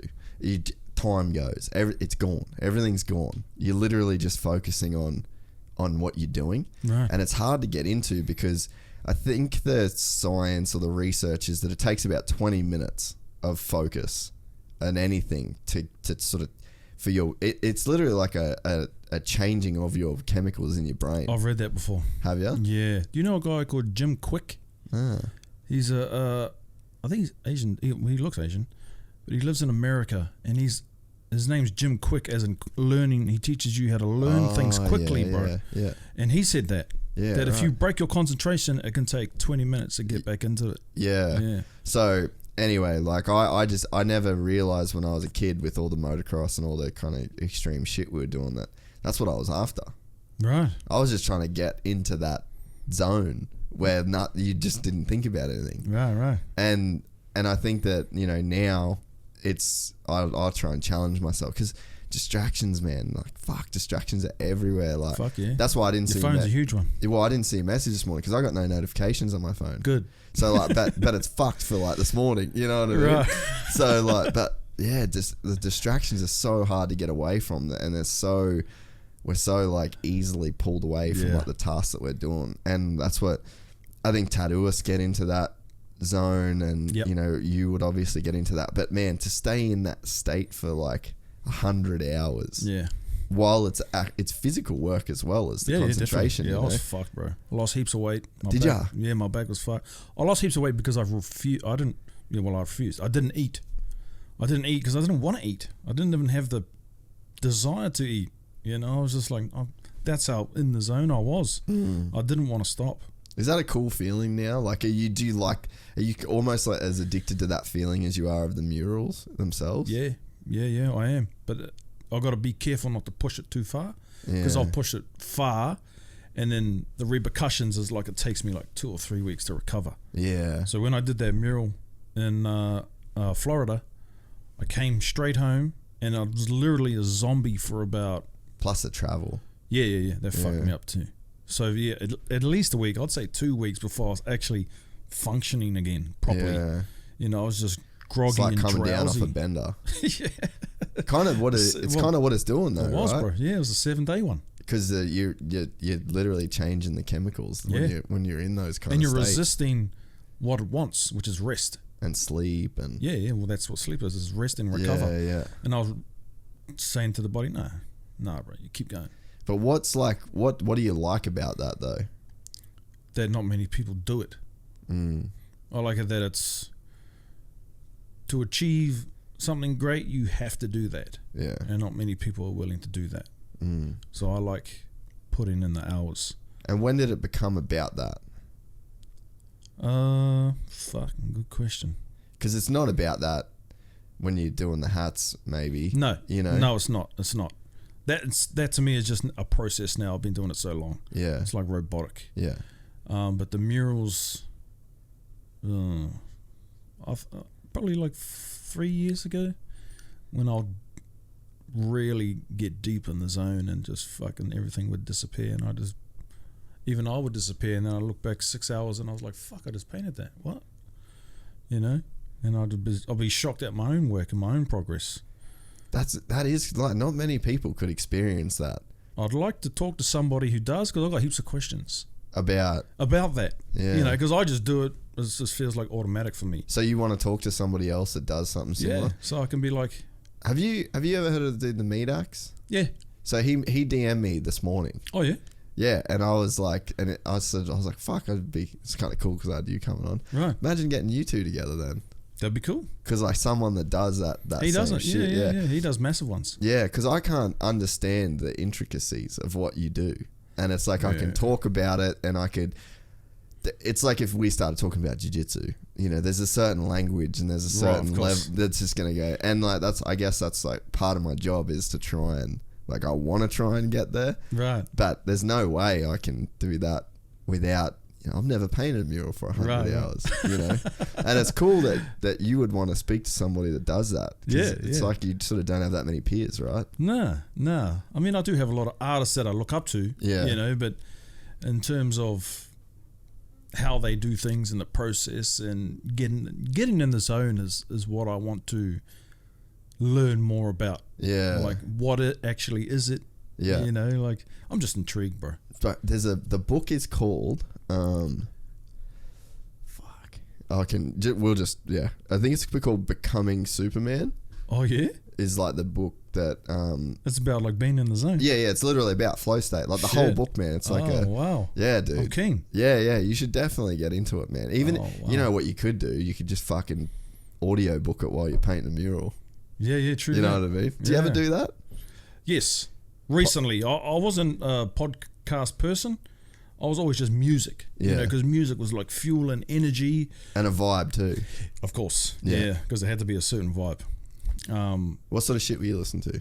I've got quite a wide range. Anything that just like keeps me fueled. So R&B, rap, bro. I even listen to rock. I love rock and roll. Yeah.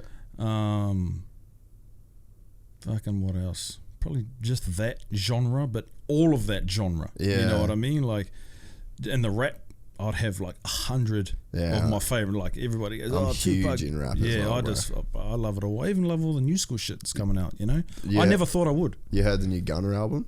Nah, Fuck. good. Have not stopped listening to it, Yeah, dude. right. Yeah. Oh, fuck. I love that shit, eh? That's Yeah, right. that's actually the only podcast that I listen to, like rap podcasts. Okay, Just I'll have a listen. always been. I had like I was actually talking to one of my mates about it the other day, and like, because he's like, fuck, where'd you get into rap? Because like, I listen to like MF Doom and like Wu-Tang Clan, like, you know, a bunch of the older shit, you know, and you know, obviously like Biggie and Tupac, and Right. kind of feel like everyone listens to them. But Yep. we had these like kids at school that were super just rap nerds. Like one was a white dude, one was an Asian kid, and Zach and Lance. I still know both of them, and like I'd go to them for like the rap What's the shit. new shit, yeah, man? just the rap shit, man. Like, and I'd like learn about all like the beefs and, you know, like Yeah, all that yeah, sort of stuff yeah, back in yeah. the day. But yeah, man, the news, like the new stuff that's coming out as well. Like I'm just so like the Travis Scott type of stuff, the Yeah. Gunner stuff, like Yeah. Juice World. So Yeah. you don't meet many dudes that, like you, that can be like appreciate the old head stuff that Yeah. also will listen to the new shit. Yeah. I love it all, bro. Even R&B, like I love all the old school R&B that goes all the way back to like 50s and 60s. Yeah. I still listen. Like, I've got Temptations on my fucking playlist. Oh, that's it. You know, and it's just whatever feels good. Yeah. Whatever music feels good, like regardless of the genre, if it makes me feel good, if I like it, I'm going to play it. Yeah.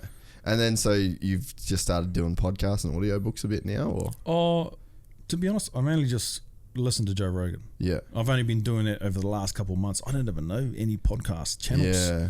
Because when I first heard of podcasts, I thought it was a strange thing. I was like, so you're telling me people listen to people having a conversation? Yeah. Like a third wheel? Yeah. Like, yeah. And I was like, feel weird? Like a whole bunch of people just, like almost if you're in a glass room and a whole bunch, but you can't see them. You know? That's kind of how I saw the concept of a podcast. But then my mate goes, no, it's just like talking on a radio station. And I was like, but they can see you. And I was like, oh, yeah, true. Yeah. It's just like having a conversation. I was like, oh, okay. So I didn't really watch any until like recently. Yeah. Yeah, and then obviously everybody knows about Joe Rogan, so I just started there. Yeah. And I listened to the Mike Tyson one and all those fucking good ones, Elon Musk. And and then I started going, oh, okay. I get it. This is cool. I like this. And have you started doing audiobooks at all? No. Really? No. Fuck, there's some good shit that you can listen to, So they're actual books? Books, man. And then they just read it The after. authors just read the book. Right. So like, what was the last one I listened to? It was probably like 12 hours worth of listening. Yeah. Non-stop? I didn't. I did. So I actually did a gnarly fucking audiobook bender. I drove from here to Melbourne and back. Wow. I had to do like a live podcast in Melbourne. And I had to drive. What was that, 20 hours? 22? I don't even remember now. 18 or 19, I think it was. Fuck, that's right. Yeah, and then I just slept in the van, actually. Yeah, right. I drove down, because I had to pack up literally this whole fucking studio and take it. We did it at Marvel Stadium in like, for one of the big events there. And I listened to 2 books that like, just back to back, and they were heavy books. They were actually about like meditation and shit. Yeah, wow. And I just wanted to learn, and I was like, fuck, I'm curious on meditation too. Yeah, so all right, that's cool, because like it's kind of what you're doing. Okay. Like when you're painting for 100 hours and you're meditating. Yeah, right. I think that's what I was sort of trying to get at before. We were a little Meditation is just like a state, right? A state of mind. Yeah. Right. You can meditate washing fucking dishes, bro. Really? Meditation is like, it's been so fucking. And again, I'm not an expert in this. Like, I'm not a fucking guru, but I do it. Right. And it's all that you're trying to do is just be present. Right. That's what I've seen when I've tried to go down what actually is meditation. Because there's like techniques, and there's things that you can do. There's like, you can say mantras over it. Like, there's a million ways to skin a cat. Yeah. But it's like essentially really what you're trying to do. And I mean, I think it sort of dives off. People got their ideas and stuff on it, but pretty much it's just like existing. Like when you meditate, you just want to like be aware of existing in the moment right now. Because it's like, if you think about like the cosmically, like the idea of the past and the future, neither of those things exist. No, they don't. They're gone. Only the present. The only thing that actually is real right now is right now. So even us saying right now, that's just the past, man. Whatever that version of you was when you said that, you could be a different person. Like, it doesn't matter. The idea of you in the future, that's not fucking real either. Like, so what you have is like the present moment. But I think that what you sort of find, and I mean, what I definitely find a lot is that I've got a real active mind. And I think the big thing, and it come from one of those audio books actually, is that you're not your thoughts. Like, you're Matty. Right. You're not Matty's thoughts in Matty's brain. Okay. And I think we're all very connected to, like, most people, if you ask them, they would probably subconsciously think that they are their thoughts. But there is like, if you don't have a thought in the world going on in your head, you're still you. Yeah, true. And it's like, but you probably don't know that you very much. No. Because you're constantly thinking. Right. But you probably do more than the average person, because you go into this blank 6 hours of just existing, painting. Right. So you're probably further along this road than. I'm already a fucking meditation master. That's what I mean. Like, you're a G. You're a G in the game, you know. But you don't call it that. Right. You know what I mean? Right. And I think that's what's kind of cool and interesting about. So what would I call it? Painting? Well, I mean, that just is your thing. That is you go to that place. Right. And it's like when I'm doing jiu-jitsu, I'm in that place. When I'm riding motocross, I'm in that place. But so the thing that I would think is like, all right, well, if I'm in that place when I'm painting, when I'm doing motocross or jiu-jitsu, and you're in that place when you're painting, so why bother meditate if you can just get there by doing that, right? So that's kind of, that was my thing, because I'm kind of always trying to think again, you know, thinking like, how deep can I take this? But then it's like, all right, well, let's say you get injured. You fucking break a leg. You can't paint a mural for 6 months. Right. You do, something happens, you know, you lose that thing that takes you to that place where you're like actually connected with yourself. Mm-hmm.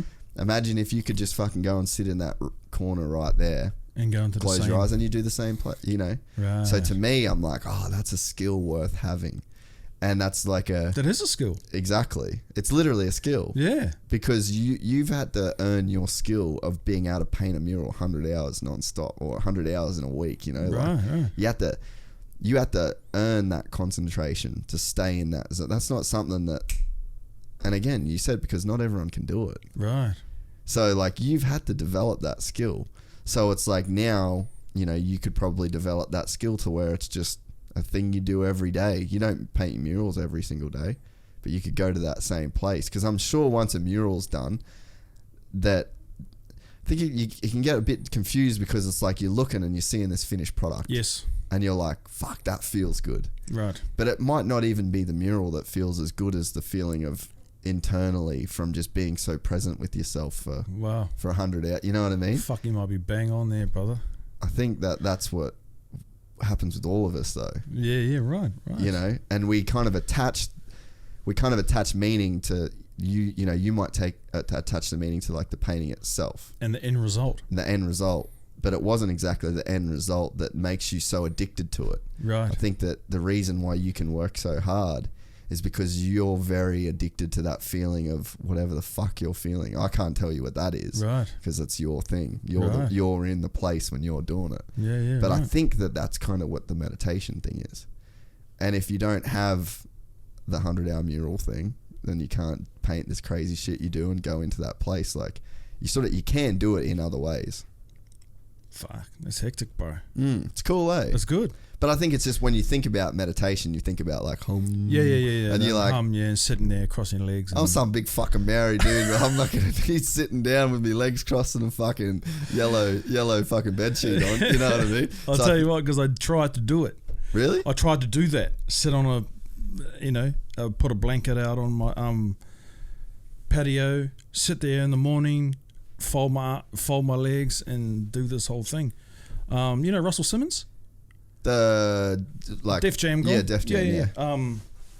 He had a meditation app because he's huge on meditation. Yeah, right. Huge, bro. And so he had this free app that you download and you just listen to. Yeah. And it had this humming thing. It was just then ding. Yeah. And that drove me crazy, bro. I couldn't, instead of hearing it and embracing for what it was, you couldn't stop thinking about the sound being, so I was like, fuck, I can't do this. Yeah. I can't even put up with that sound, you know? I can't sit here because I was a lot fucking bigger when I tried that. I could barely fold my legs. I had no flexibility. Yeah, you don't, bro. You know what? I meditate here, like literally right here a lot. Yeah, right. I'd turn the lights off and then normally, I think it's out now. But like, yeah, I've gone through that whole fucking candle. I just sit here. Wow. I just close my eyes and then that light on the TV actually is pretty cool for it because it's like a real dim light behind the TV. Wow. And then I just like light that fucking candle. You close your eyes? Yeah, I just close. Some days, so that's the thing. Some days it feels weird too. Right. Like I'm just not, I don't know, like, you know, sometimes you close your eyes and it feels like you have to. You're trying to close them. So that's why I got the candle. So I put the candle right in front of me and I just stare at the cunt. I just stare at it. Does it turn into fucking things? No, nothing like, and it's just the thing that you, like, the thing that I try and this is what's cool because like, I feel like it's sort of the same as anything. You kind of got a goal in mind and something will work for a few weeks and then it stops working. Right. You know, the way you paint you might do lines a certain way. You might be hot on that method of outlining for a while. Mm-hmm. And then it works and then you find a better thing. You're doing the same sort of thing, a little bit different, but for whatever reason at the time, it just feels better. Right. And you know, I sort of, that's sort of where I'm at with the meditation stuff. Sometimes I've got an app I'll listen to that seems to work good. Sometimes I don't really enjoy the app, so I'll stare at a candle. Sometimes I sit there. It doesn't really matter. Right. It's just like, as long as you do it, you're never like meditating and it's like a switch, you're doing it. You just sort of sit down and find. Sometimes I try and have no thoughts at all. Other times I kind of just got shit on my mind I just want to think about, and then like, okay, then I can go, all right, you know what, I've thought about it, done. I'll just leave it. I'll leave it there. So I mean, you just got to kind of make it yours, man. Yeah, there's no right way to do it. There's no wrong way to do it. But I think that one of the things that was in one of these audio books is that you don't have to be your thoughts. Like if all your thoughts stop right now, you're still you. You're still me. Yeah. Yeah. And you can just exist in that state. And to me, it's like, and there was another analogy. So this is why I think reading and stuff's good about it, because it can just, little light bulbs can kind of go off like, oh yeah, that's actually makes a lot of sense. The other one is that the Alan Watts, he's like a famous philosopher guy, and he said that when you listen to a song, it's not like A to B. You know what I mean? You're not playing the song so that at the end of the song you're any different to where you were. Like if we played a song right now on our phone, when it stopped, we'd still just be here. But we enjoyed listening to that song. Like there was something to it. But there's no reason for it. Right. It was just good. Okay. And that's, if you can kind of apply that to like literally doing nothing. Like it's just as there's no, like if you meditate for 5 minutes, you're not going to be anywhere different. Right. But does that make it any less of a worthwhile pursuit, if that makes sense? Right. So it's like, yeah, just fucking. So what if you're a fucking go-getter, you're always on the road and you're just like, I don't want to give 5 minutes to that and be nowhere. I want always to make progress. So that'll be like a negative Yeah, but I mean, way like, of looking at it, right? Yeah, I just think that then you need to figure out like, why do you want progress so bad? You know, like what are you after with that? I guess would be maybe he's got a valid reason, but Right. it's like, do you really, is what you're doing so important that you couldn't take 5 minutes? Right. And you know, like ideas when you know, have you ever had like a real good idea in the shower? All the time. That's you meditating. Really? That's what I think. Yeah, right. Because like it's Well, you have to be in a different state of mind to come up with that idea, right? exactly, and that's what I think happens when you meditate, right? So I feel like I fucking meditating all the time then. I know you are, but you know, it's not packaged like that. Right. You know, and then if you kind of, again, it's like you're probably meditating through a skill. So there is some kind of external. Right. If you can get to a state, like you obviously enjoy that state. Right. You enjoy that connection with yourself or that presentness or the absence of thought. You obviously enjoy that. There is something good to that. Yeah. And it's like, I do. it's happening all the time, you know. Right. But now, so it's like, I don't know, maybe there's a way you could develop that skill without a paintbrush or a paint can or an airbrush. Right. And then you can have that all the time. You can Yeah, do it yeah, every right, day. right. Whether it's 10 minutes, whether it's 5 minutes, you know. Fuck, is any like meditation masters that just live in it all day long? Yeah, for sure there would be. Wow. Yeah, there'd be people that, there'd be people that go, well, there are people that go like days, literally meditate for days. Fuck. It's so crazy. Like some of that stuff though, I think this is like the problem with it in a way, is it'd be like me starting out with an A4 sheet of paper right now in front of me and sitting across from you and looking at all the shit you've done. Right. That's the definition. That's the equivalent of like my drawing to your fucking biggest mural. Right. That's like me meditating compared to some dude that's doing it for days. Like I can't even begin to understand what it took to get there. Right, You know, right, but I right. mean, but in the same way that you're painting these crazy murals, there's people doing, you know, meditation version of that. There's people doing tattoo versions of that. There's people doing running versions of that. But I Right. feel like everyone's trying to get to that same place, you know?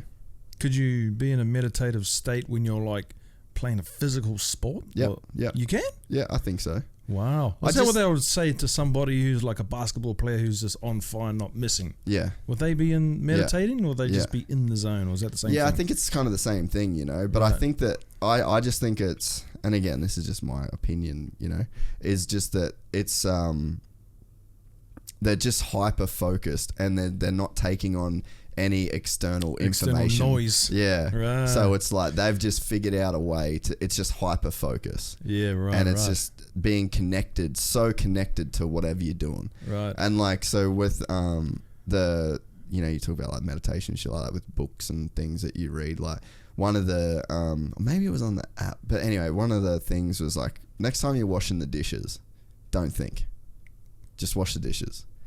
Feel the temperature of the water, feel the texture of the plates, feel the slipperiness of the dishwashing detergent, hear the sounds, and just focus on those things because those things are tied to the moment, if that makes sense. And it's the same thing I think that's happening in the shower, where it's like it's such an unconscious activity, like you've showered every day of your fucking life for however many years, so you can kind of do it on autopilot. And then I think that the benefit, so to go back to like, let's say you got a guy that he's fucking killing it and he just wants to progress, and his 5 minutes is so important to him that he doesn't want to meditate because he's got his whole fucking day of productivity that he wants to hit or whatever, And it's like, I think what happens, and I've had some really cool ideas and inspiration meditating, because it's like all of the thoughts are gone, and if you try and not have any kind of just shit coming at you constantly, it sort of gives room, it gives like space for inspiration. And I've wondered about that. I've thought about that in terms of the shower thing, because like I've had great ideas in the shower. Like I'm sure I've had, I know I would have had a bunch of stuff that I've actually done because of being in the shower. But it's almost like when you're not thinking, and I think that when you're showering or whatever, it's because you're on autopilot. The soap's in the same spot, the fucking shampoo's in the same spot. That it doesn't the nozzles, take any thinking, nothing, any energy to think. Yeah, and then you can just zone out, and then all of a sudden you're free. You're like unencumbered. It's like a motor with no load on it. Yeah, yeah. You're just idling along, and then it's just free to fucking rev, or something. Something can like come to you in that state because there's no like conflicting fucking or traffic of thoughts that are coming into your head. Right. That's fucking cool, bro. I think it's what you're doing though. Yeah, right. Good to know though. Yeah. So when I am in like the zone, I can just, now that you've told me, I can understand that, I'm just in this meditative state. And that's what I can do now. So what, like, if you think about it now, thinking about that, like what we've just talked about, can you think of any times in your like the mural career, like your painting career, where something sticks out now where you're like, fuck, maybe that's where I was, or maybe that's what I was sort of chasing? Chasing. Or like, you're sort of trying to get into that state, like you actually enjoy being in that place. And what made me get in there? No, more like, is it kind of where you're like, fuck yeah, I have been meditating, and now can you look back at anything that like it makes sense, Yeah, when I said earlier, when I look back and go, fuck, I just painted that, when I had very little memory of just the process I just done. Yeah. And then, but there it is in front of me, completed, and I'm like, I just totally forgot the whole process that I'd just done. Yeah. Have you ever had that when you're driving a car? And you look up and you're like, fuck, I've been... In a bad way. In a bad way. I go the wrong way. And then it'll take me, say I missed the turn off, it'll take me like 2 turn-offs before I go, fuck, I was supposed to go that one. Zoned out, eh? Just, you go on autopilot. You're not thinking. I do that a lot, especially driving. Yeah, well, I'd be interested now for you to like, now that to think about that. I'll give you a couple of these books too, like that you could chuck on while you're painting or whatever. But yeah, it's like it's really cool. I don't think enough people think about it, right? Or in that I think it's just framed differently, right? And it's got a bit of a weird rep or a different, like you said. I mean, audio books do. No, like meditating. Like you said, you cross your legs and fucking right. Right, because that's what I thought it was. Yeah, that's just what you get sold to. Yeah, and I mean, fucking every time I talk about it, I'm like, I need to do it more. I need to, because it is such a cool, like, kind of worthwhile. So if you're doing it unconsciously, do you still need to be conscious about when to do it? So if, for instance, like, I like painting through the night. The feeling of, especially outdoors, it's dark, it's quiet. You can only hear like insects. Yeah. You've got fucking 2 lights shining on the wall, so you can't see nothing around you. Yeah. And it's just calm and peaceful. Fuck, that's a cool place to be. Yeah, that's my favorite time to paint. And maybe because I'm in that state of mind, you know, and the whole darkness and stillness helps me get in there. Yeah.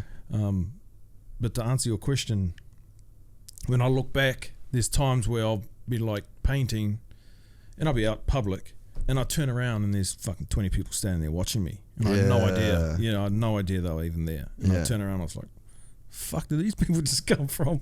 And they've been there for, you know, a few minutes, you know. So I think it's examples like that. That's got to be, man, some of that with you as well just has to come to like pure mastery. Like you've spent so long doing it. Yeah.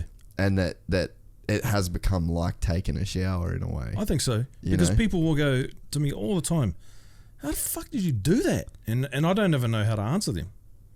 Like I truly don't. Like I can tell them the process, but how do I explain it in like one sentence? Yeah. You know, if they go, how did you do that? I go, well, first of all, I did all the black outline. So I can explain that. Yeah, the steps. Yeah, but if to answer that question, how did I do it? What do you say? Yeah. What would you say? Fuck, I don't know. How did you paint that? One stroke at a time, eh? Like. Yeah, it's a funny a question to answer, right? Yeah. So I've never known how to answer that properly. Yeah. Because I just did it. Yeah. Know? There's a weird thing with like inspiration, and I wonder like when you get real down into the depths of it, like that painting that Dusty did, like where does that come from? You know what I mean? Where the fuck did he get that? That's on a page now because of him, and it's like that just, it's like going from where into here, and then into the hands, and that, like, it's fucking crazy. Same with music. Yeah, it's the same with, I mean, I guess that's why art will never ever die. Never. Because where the fuck does it even come from? Yeah. And I think the fascination of what you just said, like that came from a thought and it came out and fell out onto a piece of paper or onto a wall. That process will always be admired. Yeah. You know, no matter what country, what fucking life, what century we're in. Yeah. Like you go to those places over in Spain and, you know, people still marvel at those things, and then all they think is, how the fuck did he do that? You know? Yeah. Dude, have you ever been through Europe and stuff? I haven't. Fuck, you got to go, bro. Oh, I'm keen as an artist, man. I'm keen as. My mate Steen, he's a Melbourne artist, and he was living over there for a while. Yeah, right. And he'd just take strolls down the street, bro, and then just snap things, and then everything he snapped was fucking amazing. Rome is like, that's where he was, I think. Yeah, it's bullshit. Yeah, it's ridiculous. You go to Rome, you're just like, the fuck, just filled with culture and history, man. Like, and buildings made out of marble. Yeah. Like as big as Parliament House in Australia, all marble. Wow. Every step marble, white marble. Hundreds of years ago. Yeah. Thousands, dude. Thousands? Yeah. Like fucking BC shit. Whoa. It's crazy. And like you go through the Vatican and like the statues, it's just like the time. Right. It like, not to discredit what you're doing, but like some of the stones, like literally they're spending fucking years on shit, like crazy. Artists dying, and then the next artist, like, what the fuck is going on there? Hectic, eh? Yeah, you got to appreciate that shit for sure. Whether you're an art fan or not, like the history that's in that one marble statue is fucking unreal. Even down to like, as silly as it sounds, man, the roads, right? Fucking cobblestone roads, right? They were just that's handmade. That's there. That's the original shit. Like they're not bringing in new ones. Like they're just still there. 3,000 years old, and it's like you're taking a footstep on the same cobblestone as some dude that didn't have shoes on. Yeah. That, you know what I mean? And was wearing like a fucking towel. Yeah, and lathe it one at a time. Yeah, with probably zero tools. Yeah, but art now, like, it's still the same thing though, right? Yeah, it's like the tools have just changed. The time that you can do shit in has changed, but it's still that same thing. Yeah, there's no fast way to paint hair. You know, facial hair and woman's hair. There's no fast way to do it. The only way to do it properly is one stroke at a time. Yeah, right. You try and fast forward, paint a bunch of hair and just colour it one, it won't look properly. So like, all the stuff that you do, have you had to learn it all just completely by yourself? Yeah. Yeah. Like, because you just said they're painting hair. I'm like, how the fuck do you paint hair? There's probably no one told you how to paint hair. Nah, bro. You just had to paint a fucking lot of hair. Yeah. And then you look at it and you're like, oh, okay. That stroke looks wrong. That stroke looks off. It needs to be thinner. Needs more strokes. And fucking do it again. It's just a very slow process. How did you, what's it like to have a print? Because I'm sure the murals that you do, like, you could fit them all on an A4 page, essentially, right? Like, in terms of the artwork. Yeah. But it's like, how hard is that to then, like, scale that to 30 meters? In terms of creating it. Yeah, in terms of just the physical to... Because, like, you can have that detail on a page in front of you, but, like, you can't see it. The section, like an eyelid, right, would be this big. Right. How do you adapt to that kind of scale? And, like, knowing what detail should be in something that's bigger than life. It's knowing how to paint something to make it look real from how far the viewer is seeing it. Yeah. Right? So if you were to paint an eyelash and you're sitting here and you're looking at a piece of paper this big, the eyelash would probably be like but if you're painting it, you have to paint it not only a bigger thickness, but the line might not be as crisp, or might be a fuzzy line instead of a clean line. You have to paint it so when you look back and the eye will tell you that looks real. Yeah. Or it doesn't look real. Why doesn't it look real? Because it's too blurry or it's too sharp. So you almost have to be like like when you focus on a camera, you have to be able to do that, and sometimes you have to defocus it. Yeah, you're literally painting depth of field. Yes, that's what you're doing, bro. So when you're doing a face 4 meters long, you have to know, okay, what would skin pores look like that big? Yeah. What would facial hair look like that? And you have to figure that out, bro. How? Well, you paint it and then you just look at it with no emotion and just go, does that look real? And be honest with yourself. If it doesn't look real, why doesn't it look real? And then repaint it if it doesn't look right? Yeah. Fuck. So that was just the process. Yeah, bro. Constantly stepping back from the wall. Yeah. Yeah, one section at a time. And so did you gradually get bigger and bigger and bigger and bigger and bigger? Or did you pretty much like just go straight into doing super fucking big shit? Or well, when the gym murals came, that's when it all came really fast. Okay. So you had to adapt to it pretty quick. Yeah. I had a little bit of practice doing kids' rooms and stuff like that, but not like, okay, this is going to be all over social media, so it's going to be fucking good, Yeah. Don't fuck it up. Yeah. I had to learn that fast. Yeah. So every mural, I'll just look at it because I knew I had a lot of practice to do, a lot of fixing up to make my work be like good, So I just do one and I'll be like, oh, the skin texture's not the best. Why isn't it the best? Maybe I'll add a color, add another shade of color.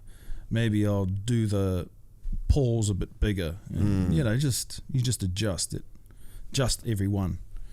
And you'll slowly understand how to paint real. If you're painting realism, you understand how the eye looks at realism from a depth of field, like you said. Do you like the realism stuff? Like, is that the thing that you get the most enjoyment out of, or do you like the stuff that would be more your style? Like, what do you? I get more internal pleasure doing my own shit. Yeah. However I want, having that freedom. That I love that. But to pull off realism is you got to be very accurate. So when you can do that right and It's you can very look back, rewarding. it's rewarding. Yeah. So okay. I like the rewarding feeling of doing something that's pretty challenging, and I also like the feeling of just creating whatever fuck I wanted to create, however I wanted, how big I wanted, whatever, and people either buying that or loving it or sharing it. So I like both. Yeah. And so you do all the Culture King stuff, or a lot of Culture King stuff, right? Mm-hmm. So like, how did those sort of deals, like when did those sort of things start to happen to where, because now Matty Bro is like a brand, right? And it's like a well-known, it's got like a life of its own, obviously you're the man behind it, right? But it's like recognizable to people that might not even recognize your face, right? Like, when did that shit start happening? Shit, I don't know, bro.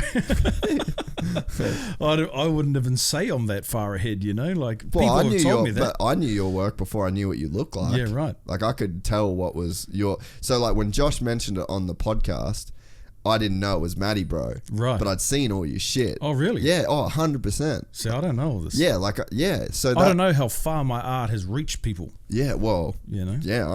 I can't tell you, but I can tell you that I knew your shit before I knew what you look like. Good to know. You know, that is a real artist, I think. Right. You know. I believe so. Yeah. So that's good news for me, right? But so when did the Culture Kings and all that sort of stuff start to happen? And do they let you do the shit you want to do for the most part? They give me a pretty good creative freedom, but they do have certain images they want to use because they're using it for certain but you get marketing strategy. You get to paint it your style, right? Yeah, yeah. And they've always done that, which is very good. Yeah. It's lucky when you're an artist and you get people to give you creative freedom. That's cool. Yeah. And Culture Kings do that a lot.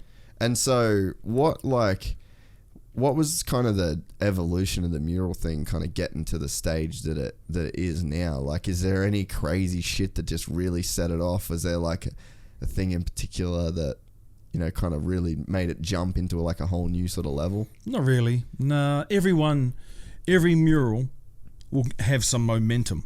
It'll give momentum. It will go out there. You get a lot of comments. You'll get some people asking for how much is this, and so you get traction. Every one will spin a lot for a long time. One may only spin a couple of days.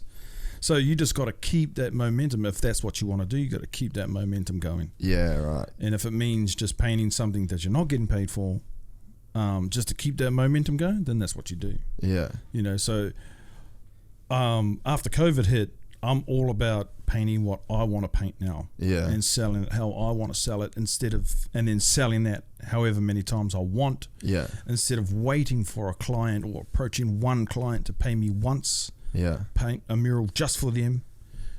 I want to go a bit bigger than that now. Yeah, yeah. And so, like, have you ever done an exhibition or anything like that? Nah, too shy. Bruh, you're fucking tripping. Yeah, I know. People told me, bro. For years, people told me you should do a solo exhibition, and I keep saying, yeah. Why? They're fucking all telling you the same shit. You're not doing it. I know, bro. I will. You got mad people around you that'll help you do it. Yeah. I know? know. And I have reached out to some people, and I was like, when I was considering it, it was actually going to be this year. Yeah. I was like, man, I'm thinking about doing one. What do you reckon? And I'm like, fuck, you should have done it years ago, bro. Bro, right? Do you have ideas for it? Yeah, some. Nothing like locked in, but again, I don't want to overthink it because then it becomes mechanical. I'll just dig into my inspiration vault and I go, okay, what inspires me? Yeah. And I just let it come out. And like, yeah, I was gonna say, like, right now, like, what would you sort of do if you know, let's say you had a fucking warehouse like this and it was full of different canvases and different walls and different, like, what do you feel like you do right now? What's like an expression of you? Ooh, fuck, it'll change all the time. Yeah. Because I'm inspired by so many things, bro. Yeah. And it's not hard to inspire me. Yeah. You know, like I usually, when I give it a lot of thought, I usually go back to my childhood, what I enjoyed the most then, and that was like Marvel and cartoon characters and being out on the streets with my friends, and so I try and converge that into some art. You know, like some of the best times I had was hanging out with my friends on the street, bro. Yeah. When we were only 10-year-old kids, and that memory's still strong in me. Yeah. And I'm still close to them, even though they live in another country, but that memory is vivid. Yeah. So I try and to just tap into that memory. I was like, okay, so what can I create from that memory? You know? Yeah. Why is it still a vivid memory? Why is it special to me? And it might just be sitting on the fucking sidewalk eating fish and chips, but it was a important memory. Yeah. You know, so I just try and tap into that. What else inspired me? You know, movies inspire me. Certain actors, certain celebrities, why certain things they've done to make them celebrities, their stories, you know. So now that the Michael Jordan documentary, everyone knows what kind of competitive person Michael Jordan was. Have you painted him before? Heaps. Yes. Yeah. See, so now I got a newfound appreciation for him and inspiration, probably. Right, bro. Because I just watched this, so now all that fuel I already admired from him has just tripled. Yeah. So now I want to paint him heaps more. Yeah. You know, because fuck, he was inspiring. He's the man. Blah blah blah. And then that's kind of just how I work. And so you've been to like a Kobe thing, like you got to hear Kobe talk, right? And then you've painted him a bunch of times. Yeah. Did that same thing happen? Like when you heard Kobe talk, like it gave you a whole new. Fuck yeah. Really? Yeah, his show was amazing, bro. Did you see it here? Yeah, in Melbourne. Yeah. Okay. Yeah, so I he remember came he to did that Melbourne. tour, eh? Yeah, the Mamba mentality. He was Was it good?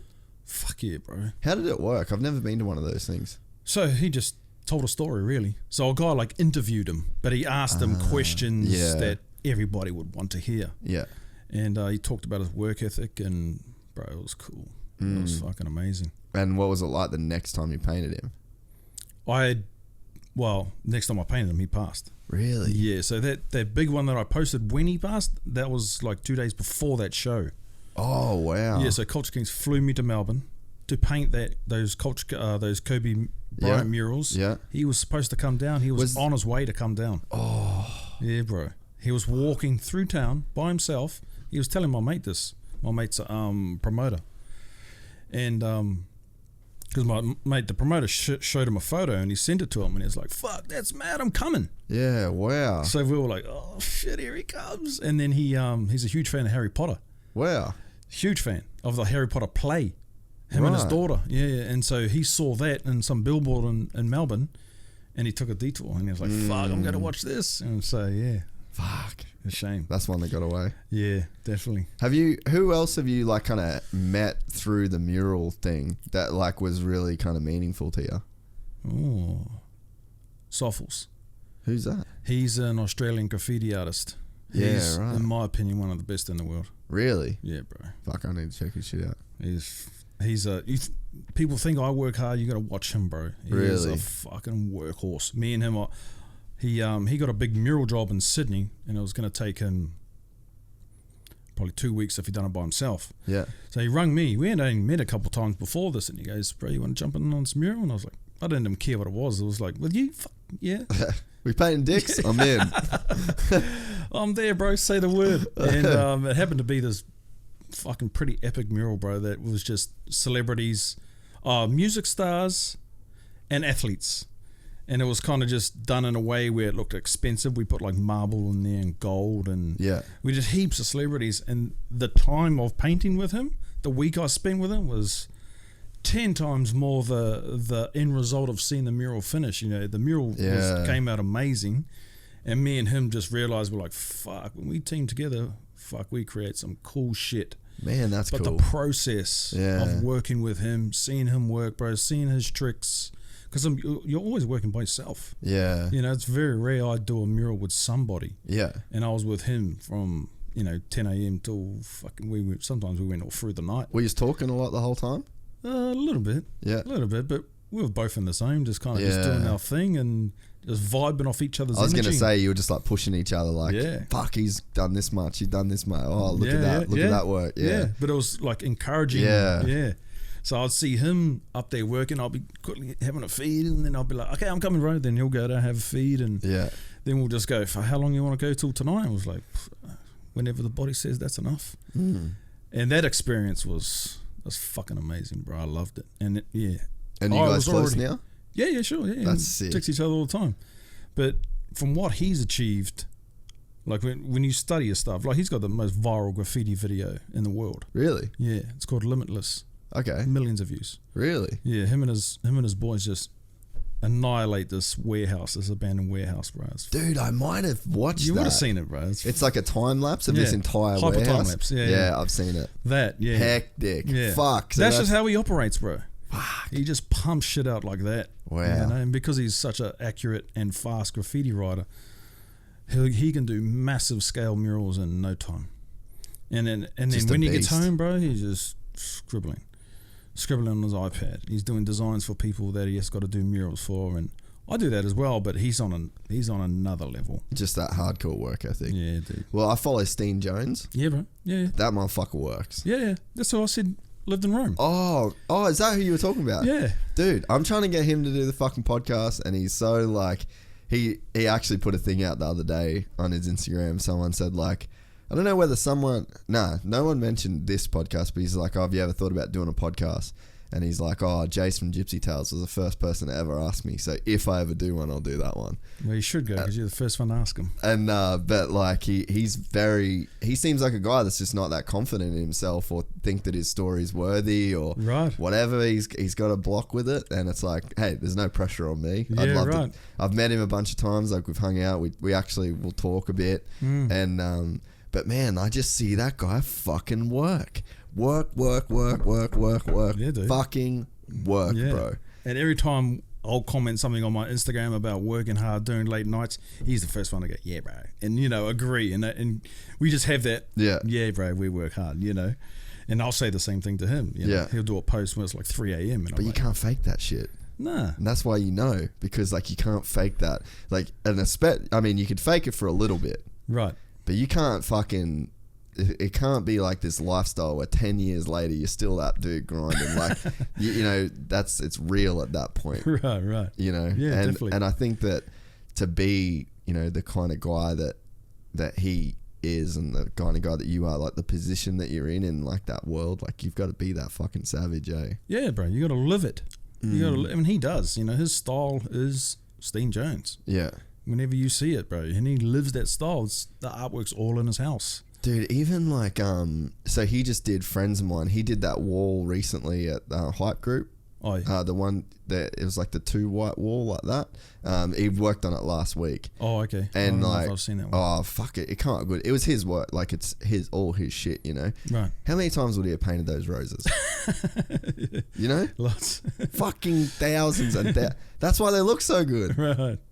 He's just fucking done it, just constantly. It's like there's no secret. Yeah, definitely. Soffles is a pure example of that. Yeah. But he's more on the graffiti side. Yeah. But he can fucking do it all, bro. Freehand characters, graffiti, realism, everything. That's so sick. He's an animal. So have you got you're saying you got some prints and stuff coming out? Yes. So what is like the style? Like what have you gone for with that? Like what are you painting? Okay, so I wanted to try and capture all of my journey into artwork. Yeah. Right? So I come from a graffiti background, so I want some of that element in there. Yeah. Don't know what exactly.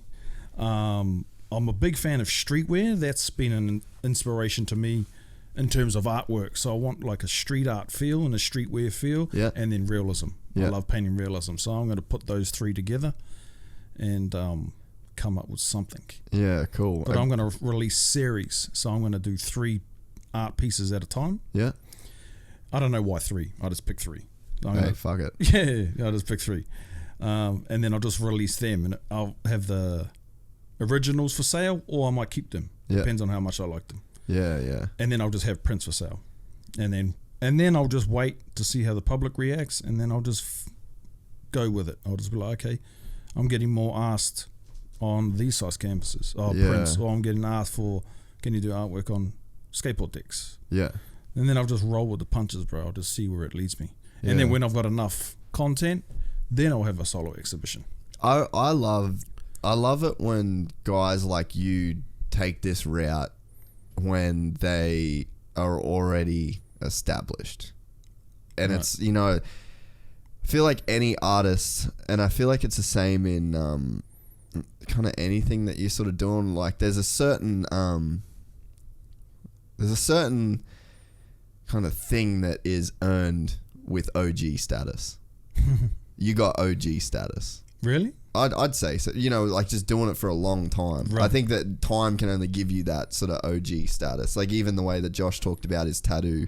You come from a time where there was the, like you said, you only had one cap. Right. So that to me, I think that's like how you would just describe OG status. Right. Whereas there's people that will literally start in the art game, have an exhibition, and they literally come, like their journey as an artist, they might end up getting to that same point, but they did it by exhibition prints the whole sort of time. I think it's cool when a guy like you goes, it's almost like you're kind of going to a place where you probably should have been fucking ages ago, but you were just sort of working. Yeah. I feel like that's kind of like a cool thing even in itself, is like this kind of, you could only get this guy's stuff if you walked into one of his the gyms that he painted. Right. You know, and it's And there's something special about that. I think there is, man. Yeah. I think there is, and even I had that thought when I was, because I've only ever done the in studio guess. I've never done any of the Skype calls, and I just never wanted to, and I knew that would limit my guess. Yeah, right. But I always was like, and I mean, it's only been 2 years, not 10, sort of, you know, so it's not like I'm claiming it that hard, but, Right. you know, I always was like, nah, I like the experience better. I'd rather have not be able to get the guess, the caliber of guess with the followers or whatever, but I Right. just want the experience to be real. Right. And then the COVID thing hit, and then I started sort of doing a few of them here and there, just Right. out of necessity. And how did it feel for you when you started doing the... You know what? Fucking still good. Okay. Not as cool as this, because there's, you know, it's not the fucking same thing. Nah. And I mean, but there was a part of me that I was like, you know what? At least I didn't start like doing that. At least to me, if you want to call it an artist or whatever, I was like, at least like I did the thing that just felt right. And then I went back and I did the kind of the easier thing, because you know, you could have been making money out of prints and exhibitions and shit for ages, you know. No, you just stay true to yourself, bro, and let it happen naturally, you know. That's how I've always been. Like, I think I want to do a solo exhibition now because I think I'm ready for it now. Yeah. You know, where before I wasn't confident enough, or my artwork wasn't, whatever the fucking reason was. Yeah. I think now I'm ready, and I can tell myself that with confidence that, you know what, you're ready to do a solo exhibition. Yeah, that's cool. Yeah. Are you gonna do you like do any sculpture stuff or anything? Or it's just canvases, or is there? Man, have you got I'd interest love in to. other stuff? Yeah, definitely, because you know, Shoes, man. Fuck, I feel like you do some dope shoes. I've got a friend of mine. I used to paint shoes. They're just, I don't like anything too tedious. Like, you got a lot of fucking around, his laces. Oh, and, you gotta like tape shit and yeah. My mate, he does that professionally. He makes mad shoes, but I just see all that. Look, he's got a little fucking tiny paintbrush and he's just trying to do touch ups. And I was like, that's not for me. I like to attack my canvas. Yeah. You know, no disrespect to the Yeah, no, to the that's shoe game. cool, It yeah. takes talent, you know, but it's not for me. Yeah. It's not for me. And that was another thing that tattooing was like. I went from like open walls to like right into the little centimeter. You know, it's like where I like to just and just hook in. Yeah, and just hook in, bro, and just smash it. Yeah. And that was always my mentality towards doing my artwork. Do you paint much like daily? Yep. So you do paint pretty much daily. Yep. What sort of stuff are you working on if you're not doing murals? My stuff. Yeah. The stuff that you want to do. For The stuff that I wanted. Yeah. So cool. Matty, bro, personal stuff. Yeah, sick.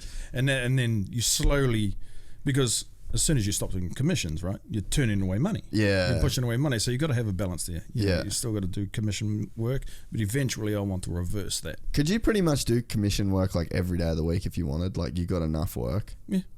Fuck, that's a hectic spot to be in, when you can literally just decide the shit you're going to do. Oh, I won't say I've got work forever. Yeah, but currently you can work every day. Yeah. Yes, and that's what I'm doing now. Yeah, if the borders were open, bro, I'll be away. I'll be gone. I've got like 3 or 4 murals waiting for me in LA. I've got a couple in Bali. There was one person who was curious in Singapore. I don't know if it was going to become of something, but you know, so as soon as the borders closed, all those opportunities closed. You know, so I just have to okay, there's nothing I can do about that. Just focus on what's happening now. What can I do now? And I don't even know if I'd do the big traveling commission murals for much longer anyway, bro. Because everybody thinks you're living a life, but you're staring at a wall, grinding. Yeah, by yourself. Yeah, for the most part. You know, it does get lonely at times, bro. But if I'm lucky that I can go in that state of mind that you mentioned earlier. Yeah, that's what. Yeah, and then just forget everything. Yeah, you know, and then away I go. And but I would much prefer painting my shit. Yeah, in my house, my family's next door, so I can see my family every day, go and sleep in my bed, and sell my artwork. Yeah, that way. Yeah, and you like, I think, judging from you as a person for like the 3 hours we've been talking or whatever, it's like I think you like to know that you've earned it. Yeah, even though you could have done all this shit ages ago, dude. You've been good enough for a fucking long time, you know. But it's like, I feel like there's, for whatever reason, man, like there's got to be something way back where you have to have a certain internal feeling of like earning to allow yourself to even go after certain things. Yeah. Which definitely. is cool, man. Yeah, and I've learned I know that I want to be in my own area and paint my own shit because I've been away. Yeah. I've been on the road 6 weeks doing mural after back to back, traveling from here to here to here and fucking all over the place. So I've experienced that and I know what it's like. And eventually it gets pretty lonely and not sad, just... Oh, well, time goes by, man. You miss your kids, you miss your wife, all that you shit. do. You miss that shit, and as you get older, you appreciate it more. Yeah. So, yeah, I'm 37 this year, and I would like to just be with my family a bit more. So I've got to just reverse how I make a living off this. Yeah.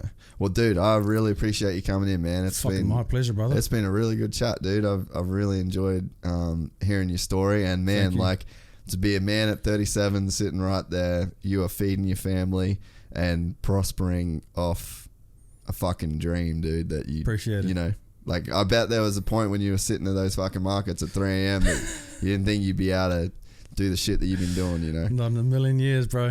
I was just riding the wave. No, and it's really cool. I love, like, one of the best parts of my job is getting to hear that sort of stuff firsthand. So, Appreciate it. very Thank you. humbled by your appearance on the show, mate. I really appreciate it. Thank you, brother. Cheers. Appreciate it.